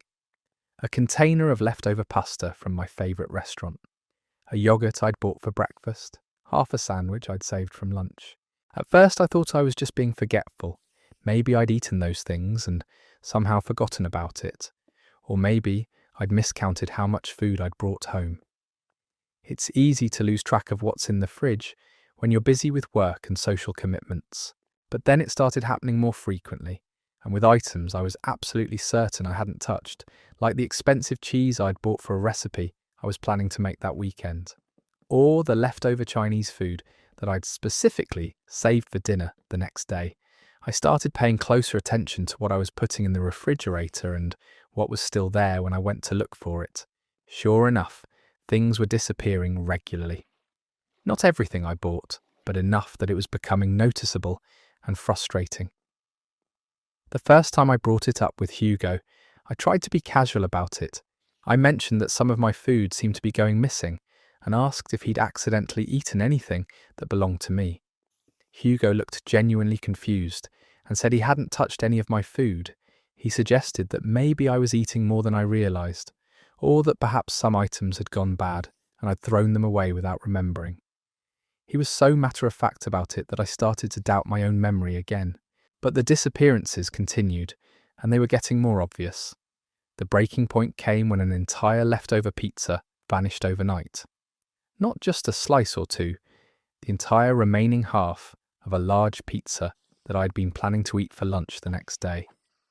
When I asked Hugo about it the next morning, he gave me the same confused expression and said, "Are you sure you didn't eat it last night? Maybe you had late-night munchies and forgot about it." Late-night munchies that caused me to consume 4 slices of pizza without any memory of it. That seemed unlikely, but Hugo was so confident in his theory that I started to wonder if I was having some kind of weird memory issues. I decided to start taking photos of my food before I put it in the refrigerator, just to have some kind of record of what I'd actually purchased and stored. It sounds paranoid, but I needed to know whether I was losing my mind or if something else was going on. The photos confirmed what I'd suspected. Items were definitely disappearing, and it wasn't because I was eating them and forgetting about it. Armed with this evidence, I approached Hugo again. This time, I showed him the photos and the timeline of when things had gone missing. I expected him to be surprised and maybe offer to help figure out what was happening. Instead, Hugo looked at the photos and said, "These don't really prove anything. You could have taken these pictures after you'd already eaten some of the food." The suggestion that I was creating fake evidence of my own food disappearing was so absurd that I didn't know how to respond. Why would I take photos of food and then lie about eating it? What possible motivation would I have for gaslighting myself? When I pointed this out, Hugo said he wasn't accusing me of lying, but that memory is unreliable, and sometimes people convince themselves that things happened differently than they actually did. He recommended that I start keeping a food journal to track my eating habits more carefully. A food journal? To help me remember whether I'd eaten my own leftovers? The whole conversation was surreal. Hugo was so calm and reasonable sounding, while suggesting that I was either lying or having serious memory problems. He made it seem like my concern about missing food was some kind of psychological issue, rather than a straightforward roommate problem. After that conversation, I started being more strategic about how I stored my food. I put my name on containers, moved things to less obvious spots in the refrigerator, and even started keeping some items in my room instead of the shared kitchen space. But the disappearances continued. Even items with my name clearly written on them would vanish. And when I'd ask Hugo about it, he'd give me the same confused look and suggest that I must have moved them somewhere else and forgotten about it. Last week, I decided to test the situation more directly. I bought a very distinctive dessert, took a photo of it, and put it in the refrigerator with a note that had my name and the date on it. The next morning, it was gone. When I showed Hugo the photo and asked about the missing dessert, he said, "Oh, that thing? I thought it was old and threw it away. It looked like it had been there for weeks." Finally, an admission that he'd interacted with my food. But his explanation made no sense. The dessert had been fresh, it was clearly labelled, and it had only been in the refrigerator for one day. I pointed out these inconsistencies, and Hugo said he must have been mistaken about how long it had been there, but that he'd been trying to help keep our refrigerator clean. He apologised for throwing away something that belonged to me, but in a way that made it sound like an innocent mistake. But this wasn't the first time food had disappeared, and throwing away something that was clearly labelled and obviously fresh wasn't the behaviour of someone trying to be helpful. It was the behaviour of someone who'd been caught and needed to come up with an explanation quickly. Since then, Hugo has been more careful, but I still occasionally find that things have gone missing. When I bring it up, he always has some explanation that makes it sound like either an accident or my own mistake, but the pattern is too consistent to be coincidental. The most frustrating part is how he's managed to make me feel like I'm the one with the problem. Every conversation about missing food turns into a discussion about my memory, my eating habits, or my ability to keep track of my own belongings. I'm looking for a new living situation, but lease agreements and deposits make it complicated to move quickly. Until then, I'm stuck living with someone who eats my food, and then convinces me that I'm imagining the whole thing. That story comes to its conclusion. The gaslighting aspect makes this so much worse than simple food theft. Making someone question their own memory and sanity over stolen leftovers is genuinely manipulative behaviour that goes way beyond normal roommate conflicts. Moving into family holiday drama, our next story involves some unexpected additions to traditional celebrations. My dad and I have always been close, especially since my mum passed away 6 years ago. It's been just the two of us navigating holidays, birthdays, and family traditions that used to include 3 people. We've developed our own rhythm over the years, and honestly, our little duo has worked pretty well. Christmas has always been our biggest celebration. We do the whole thing: elaborate dinner, gift exchange, watching old movies until way too late. It's become this sacred tradition that helps us feel connected to Mum's memory while still enjoying the holiday together. 3 weeks before Christmas this year, Dad casually mentioned over dinner that he'd been seeing someone. Her name is Mira, she works at the bank downtown, and they'd been dating for about 4 months. I was surprised he hadn't mentioned her before, but I was also happy for him. Dad deserves companionship, and I'd been worried he was getting too isolated. I asked if I'd get to meet Mira soon. Maybe we could all grab dinner sometime after the holidays. Dad smiled and said, "Actually, I invited her to join us for Christmas dinner. I hope that's okay." My stomach dropped. Christmas dinner. The most important family tradition we had. The one day of the year that was specifically about honouring Mum's memory and maintaining our connection to her. And he'd invited a complete stranger to join us without asking me first. I tried to stay calm and explained that Christmas was really important to me as our family time, and that maybe it would be better if I met Mira in a less emotionally charged setting first. Dad looked disappointed and said he'd already invited her, and that it would be awkward to uninvite her now. But here's what really bothered me. This wasn't a spontaneous decision. Dad had been planning this for weeks, maybe months. He'd thought about it, decided it was what he wanted to do, and then presented it to me as a done deal rather than something we could discuss together. When I pointed this out, Dad said he didn't think it would be such a big deal, and that Mira was excited to meet me and be part of our Christmas celebration. He made it sound like I was being unreasonable for not immediately embracing this change to our most sacred family tradition. I asked if we could at least compromise and have Mira join us for dessert, or maybe come over earlier in the day, but keep the actual dinner as just the two of us. Dad said that would make Mira feel excluded and unwelcome, and that wasn't the impression he wanted to give about our family. Our family. Like this woman he'd been secretly dating for 4 months was already part of our family unit. Christmas morning arrived, and I was still feeling unsettled about the whole situation. I'd bought Mira a small gift because I didn't want to seem rude, but I was dreading this disruption to our established routine. Mira showed up right on time, carrying what looked like professionally wrapped presents for both Dad and me. She was perfectly pleasant, complimented our house, and seemed genuinely excited to be included in our celebration. But that was part of what made it so jarring. She acted like she'd been part of our Christmas tradition for years, commenting on our decorations and asking about the history behind various ornaments. She even brought ingredients to make her grandmother's famous stuffing recipe, as if she was contributing to a family tradition she'd never been part of before. Throughout dinner, Mira kept making references to future Christmases and how much she was looking forward to making this an annual tradition.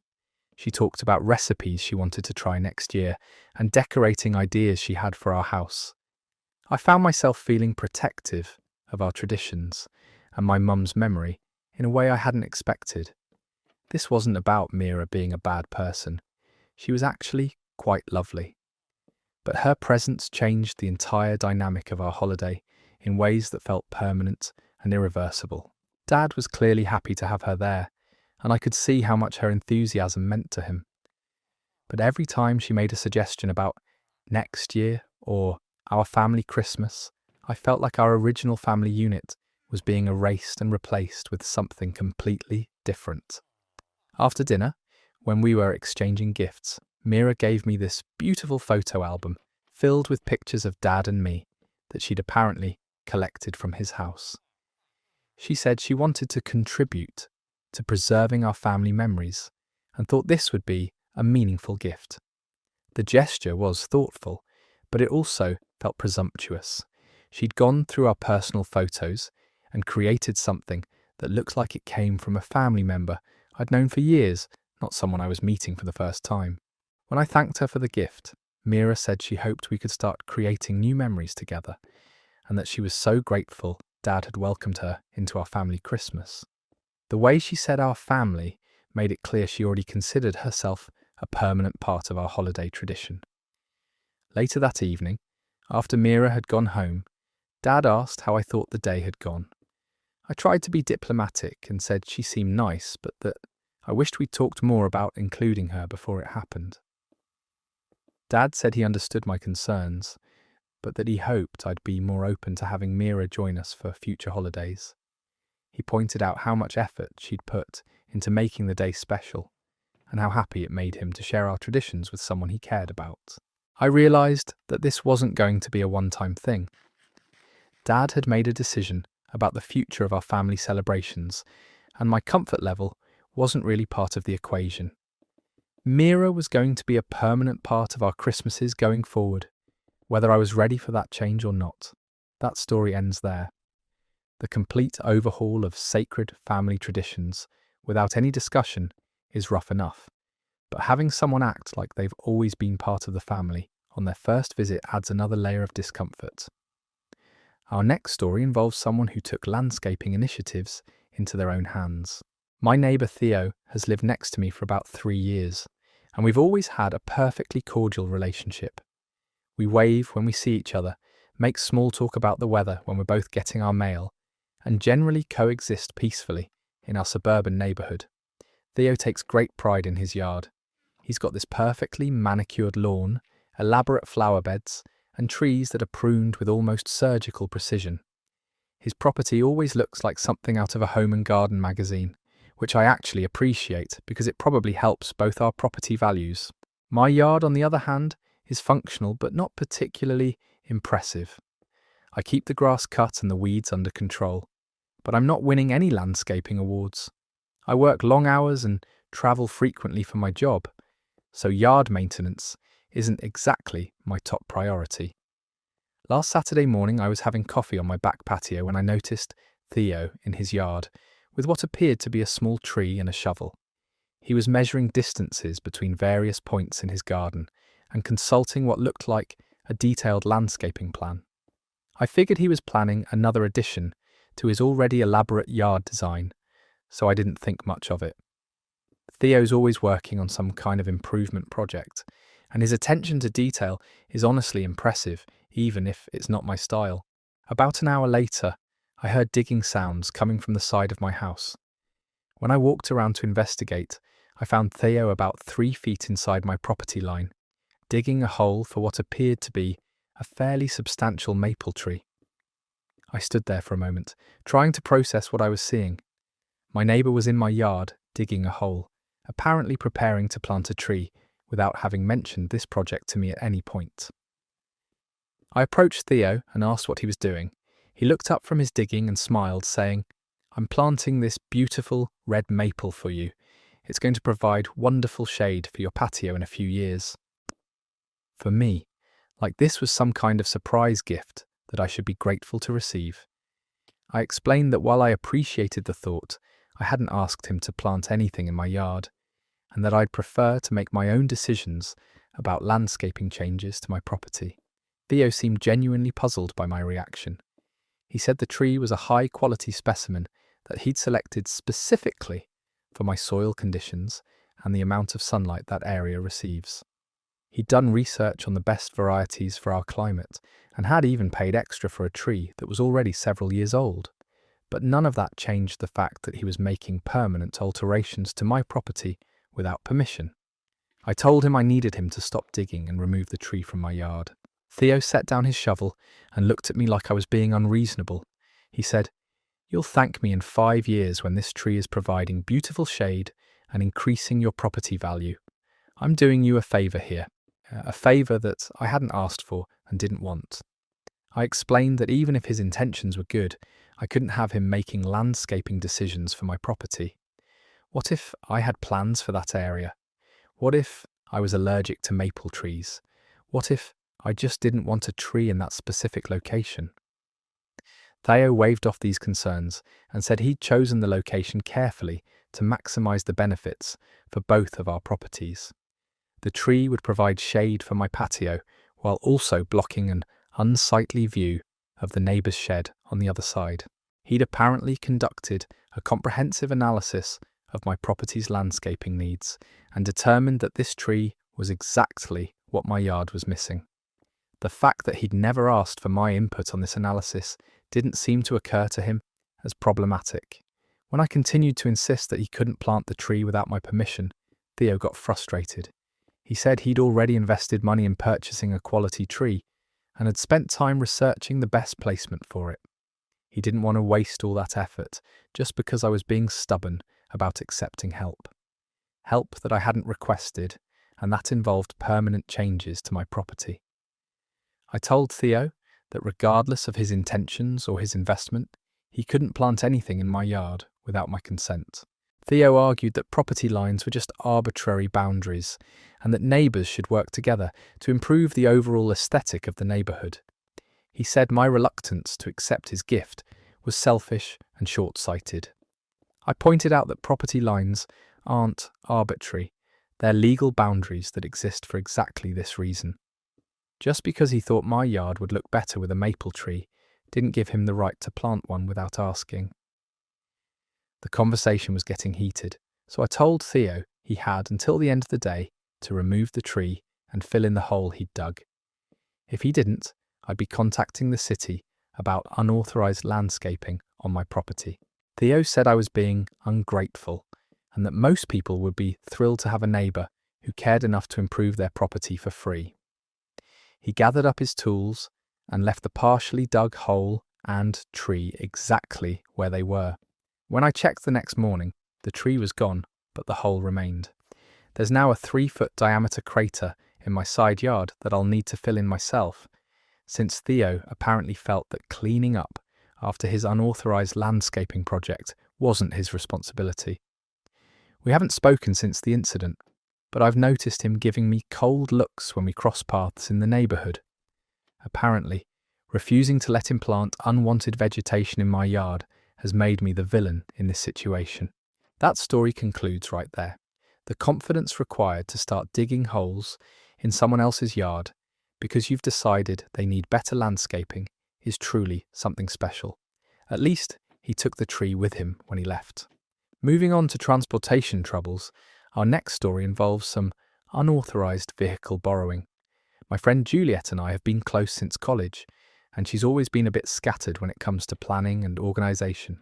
She's the type of person who forgets to renew her car registration until she gets pulled over, or realises she needs to be somewhere important, right as she's supposed to be leaving. Usually, this just means she's chronically running late, or occasionally needs to borrow small amounts of cash when she realizes she forgot her wallet.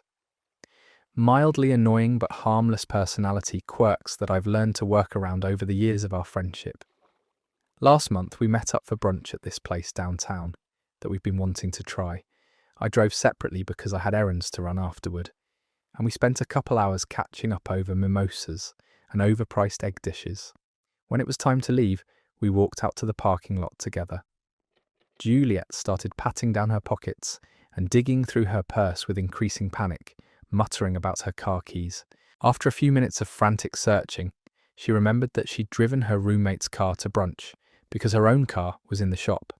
But she'd somehow managed to grab her own keys instead of her roommate's keys when she left their apartment that morning. This is exactly the kind of thing that happens to Juliet regularly, so I wasn't surprised. I offered to give her a ride home so she could get the correct keys and come back for the car later. But Juliet said her roommate was at work and wouldn't be home for several hours, and she had appointments that afternoon that she couldn't miss. She looked at my car keys in my hand and asked if she could borrow my car for a few hours. I hesitated because lending out your car is always risky, but Juliet seemed genuinely stressed about her situation. She promised to be super careful, said she'd fill up my gas tank, and swore she'd have it back to me by evening. Against my better judgment, I agreed. Juliet was incredibly grateful, promised to text me updates throughout the afternoon, and drove off in my car while I called a rideshare to get home. She kept her promise about staying in touch, sending me photos of where she'd parked at various stops and thanking me repeatedly for saving her day. When she returned the car that evening, she'd indeed filled up the gas tank and even had it washed, which I appreciated. I thought that was the end of it until I got a parking ticket in the mail 2 weeks later. The ticket was for parking in a no parking zone downtown, in an area I'd never been to, on the exact day that Juliet had borrowed my car. The fine was $85, and the photo attached to the citation clearly showed my license plate. I called Juliet immediately to ask about it. She seemed genuinely confused at first, saying she'd been careful about where she parked and hadn't gotten any tickets. But when I described the location and timestamp on the citation, she suddenly remembered. Juliet said she'd stopped by her friend's apartment building to pick up something, and that the only available parking spot was in a 15-minute loading zone. She figured she'd be quick enough that it wouldn't be a problem, but apparently a parking enforcement officer had come by while she was inside. She apologized for the inconvenience and said she'd totally pay the fine since it was her mistake. I was annoyed about the situation, but appreciated that she was taking responsibility for it. But when I asked her to send me the money for the ticket, Juliet said she was a bit tight on cash that week and asked if she could pay me back over the next month or two. She promised she'd get me the money as soon as possible. That was 6 weeks ago, and I still haven't seen a penny of reimbursement. Every time I bring up the parking ticket, Juliet says she's still struggling financially and asks if I can give her a little more time. Meanwhile, her social media is filled with posts about concerts she's attended, new clothes she's bought, and weekend trips to wine country. She's clearly not as financially strapped as she claims to be when it comes to paying me back. The most frustrating part isn't even the money, though $85 isn't insignificant. It's the principle of the situation. Juliet borrowed my car, made a decision that resulted in a fine, and now seems to think that paying the consequences is optional. When I pointed out that I wouldn't have gotten the ticket if I hadn't loaned her my car, Juliet said she understood my frustration, but that parking tickets were just a risk of driving in the city, and these things happen to everyone sometimes. But this didn't happen to me. This happened to her while she was using my car, and now I'm stuck dealing with the financial consequences of her poor parking choices. Last week, I finally told Juliet that our friendship was feeling pretty one-sided when it came to taking responsibility for mistakes. She got defensive and said she'd already apologized for the parking ticket multiple times, and that she didn't understand why I was still upset about it. She seemed to think that apologizing was equivalent to actually fixing the problem, and that I should just accept the financial loss as part of being a good friend who helps people out when they need it. I explained that being a good friend doesn't mean absorbing the costs of someone else's mistakes, especially when they have the money to pay for those mistakes, but are choosing to spend it on entertainment instead. Juliet said she'd try to get me the money soon, but her tone suggested she thought I was being petty for continuing to bring it up. Like I was supposed to just write off the $85 and pretend it never happened. That story reaches its end there.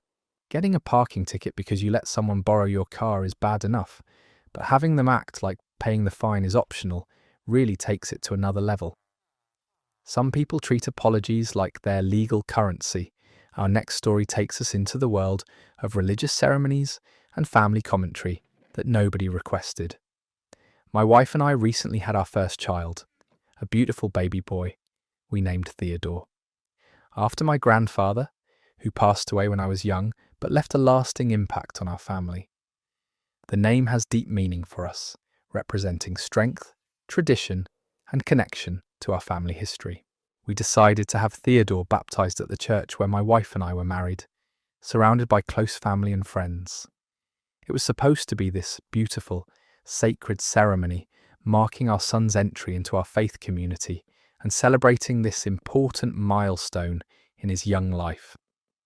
My Aunt Samir has always been opinionated about everything, from politics to parenting to interior decorating choices. She's the type of person who has strong opinions about decisions that don't affect her in any way, and she's never been shy about sharing those opinions, whether people want to hear them or not. The baptism ceremony was going perfectly. Theodore was calm and content. The pastor was delivering a lovely message about family and faith, and our relatives were taking photos and looking appropriately reverent for the occasion. When the pastor announced Theodore's full name as part of the blessing, I noticed my aunt shift in her pew and make a face like she'd tasted something sour. But I figured she was just adjusting her position or reacting to something unrelated to the ceremony. After the official blessing was complete, there's always this moment where family members come forward to congratulate the parents and meet the newly baptized baby. It's usually a sweet time of hugs, photos, and quiet conversations about how beautiful the ceremony was.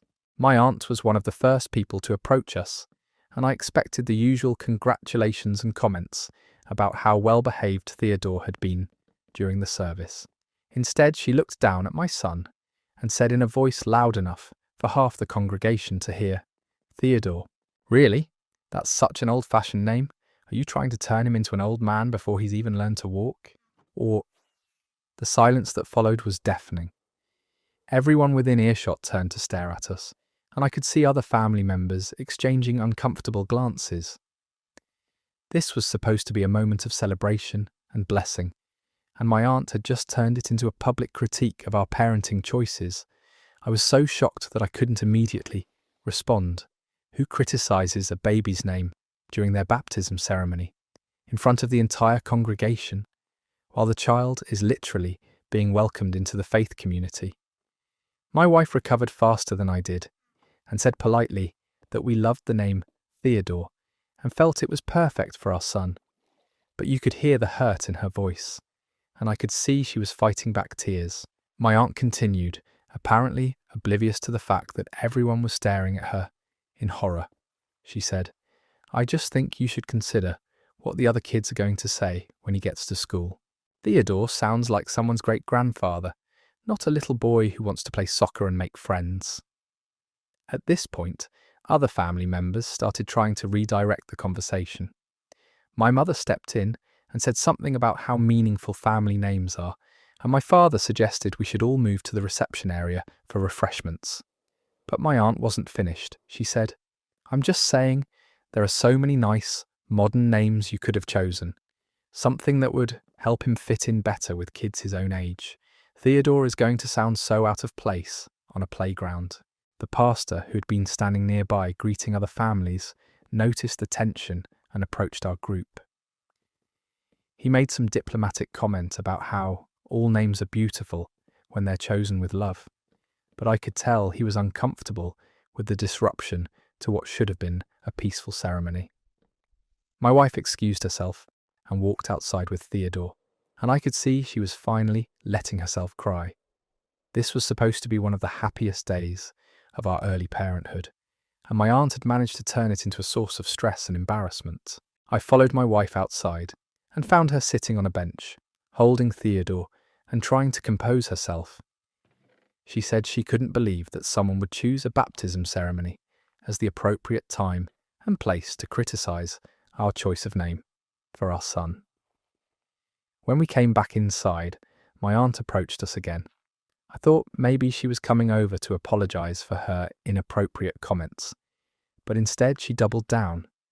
She said she hoped we'd really think about what she'd said, because it wasn't too late to use Theodore as a middle name and choose something more contemporary for everyday use.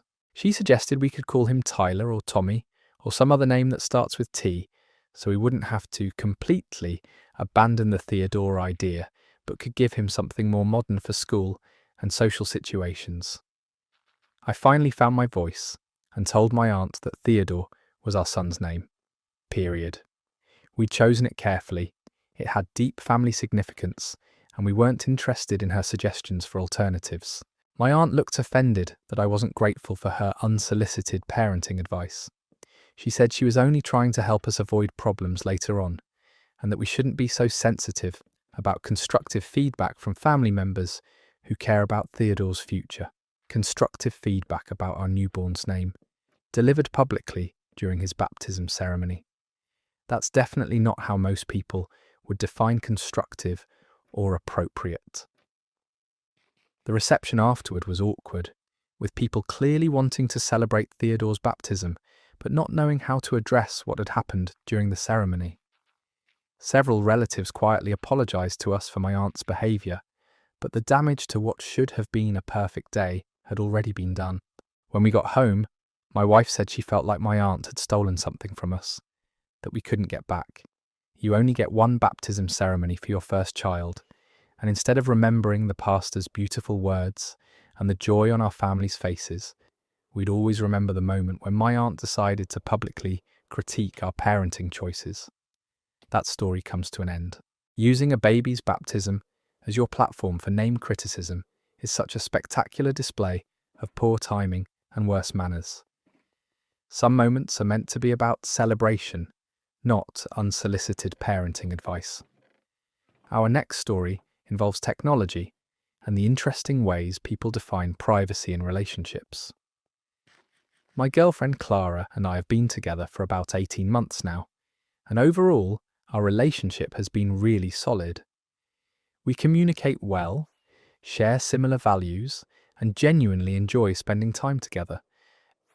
But there's one issue that's been bothering me more and more lately, and I can't decide if I'm being paranoid or if my concerns are legitimate. Clara is extremely protective of her phone, not just private, but actively secretive in ways that feel unusual for someone in a committed relationship. When we first started dating, I didn't think much about her phone habits. Everyone deserves privacy, and I'm not the type of person who needs to know every detail of my partner's digital communications. I have my own friends, my own conversations, and my own social media accounts that are mine to manage. But over time, I've noticed patterns in Clara's behaviour that seem to go beyond normal privacy preferences. She never leaves her phone unattended when I'm around. If she needs to use the bathroom, take a shower, or even just walk to the kitchen for a glass of water, her phone comes with her, always. When we're watching movies together, she'll hold her phone face down on her lap, even when she's not actively using it. If it buzzes with notifications, she'll quickly flip it over to check the screen, but in a way that makes it impossible for me to accidentally see anything. If someone calls while we're together, Clara will either decline the call immediately or step into another room to take it. Even calls that seem completely innocent, like her mum or her sister, are taken in private. The most noticeable thing is how she reacts when her phone notifications go off. There's this immediate tension in her body language, like she's been caught doing something wrong. She'll quickly grab the phone, check whatever message she received, and then seem relieved or sometimes worried, depending on what she saw. When I've casually mentioned these observations, Clara gets defensive and says she just values her privacy. She points out that I don't need to know about every text message she receives or every phone call she makes. She's absolutely right about that. But there's a difference between maintaining healthy privacy boundaries and acting like your phone contains state secrets that could endanger national security if your boyfriend accidentally glimpsed the screen. A few weeks ago, we were making dinner together when Clara's phone started ringing from the counter where she'd set it down. She was in the middle of chopping vegetables, her hands were covered in food, and the phone was right next to where I was standing. I reached over to hand it to her, not to answer it or look at it, just to pass it over so she could decide whether to take the call. The moment my fingers touched her phone, Clara practically lunged across the kitchen to grab it away from me. She said, "I've got it," in this sharp tone that suggested I'd just tried to access classified information rather than helpfully hand her a ringing phone. When I asked why she'ding her a ringing phone, she declined the call without even looking at who was calling, then immediately changed the subject to what we were making for dessert. Later that evening, I brought up the incident and asked why she'd reacted so strongly to me simply touching her phone. Clara said she didn't like other people handling her personal devices and that it was just a reflex to grab it when someone else reached for it. But the explanation didn't match the intensity of her reaction. This wasn't someone protecting their personal space. This was someone who was genuinely panicked at the thought of me having access to her phone for even a few seconds. I started paying closer attention to how Clara managed her phone in other situations. When we're out with friends, she keeps it in her purse rather than on the table like most people do. If someone asks to see a photo she's mentioned taking, she'll angle the screen so only that specific photo is visible. When she's texting while we're together, she holds the phone at angles that make it impossible for me to see the screen, even if I wanted to. It's like she's developed this whole system of phone management designed to prevent anyone from accidentally seeing any of her digital communications. The strangest incident happened last month when Clara fell asleep on my couch while we were watching a late movie. Her phone was on the coffee table next to us, and it kept lighting up with notifications throughout the night. I wasn't trying to read her messages, but the constant buzzing and screen lighting was keeping me awake.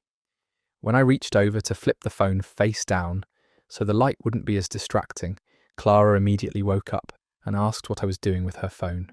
She'd gone from deep sleep to wide awake the moment I moved near her phone, like she had some kind of sixth sense that detected when someone was approaching her device. When I explained that I was just trying to stop the screen from lighting up the room, Clara said she was a light sleeper and had heard me moving around. But the timing was too perfect, and her level of alertness was too immediate for someone who'd supposedly just been awakened by random movement. I've started to wonder if there's something specific Clara is hiding, or if this is just an extreme version of normal privacy preferences. When I've tried to discuss it with her, she accuses me of being controlling and says that wanting space and privacy in a relationship is healthy. And she's right about that too. Privacy is important, and nobody should have to share every detail of their digital life with their partner. But Clara's behaviour goes so far beyond normal privacy that it's starting to affect how I feel about our relationship. Well, that wraps up another collection of stories that prove human behaviour never fails to surprise us. Whether you were grinding levels, tackling that work project, or just needed something to fill the background noise, hopefully these tales of everyday chaos kept you entertained without demanding too much of your attention. From friends who've mastered the art of selective wallet amnesia to neighbours who think property lines are more like gentle suggestions, we've covered the full spectrum of boundary-crossing behaviour that makes you appreciate the relatively normal people in your own life. If any of these stories hit a little too close to home, just remember that you're not alone in dealing with people who seem to operate by their own unique set of rules. And if you made it through all these without questioning your faith in humanity, well, you're probably more optimistic than the rest of us.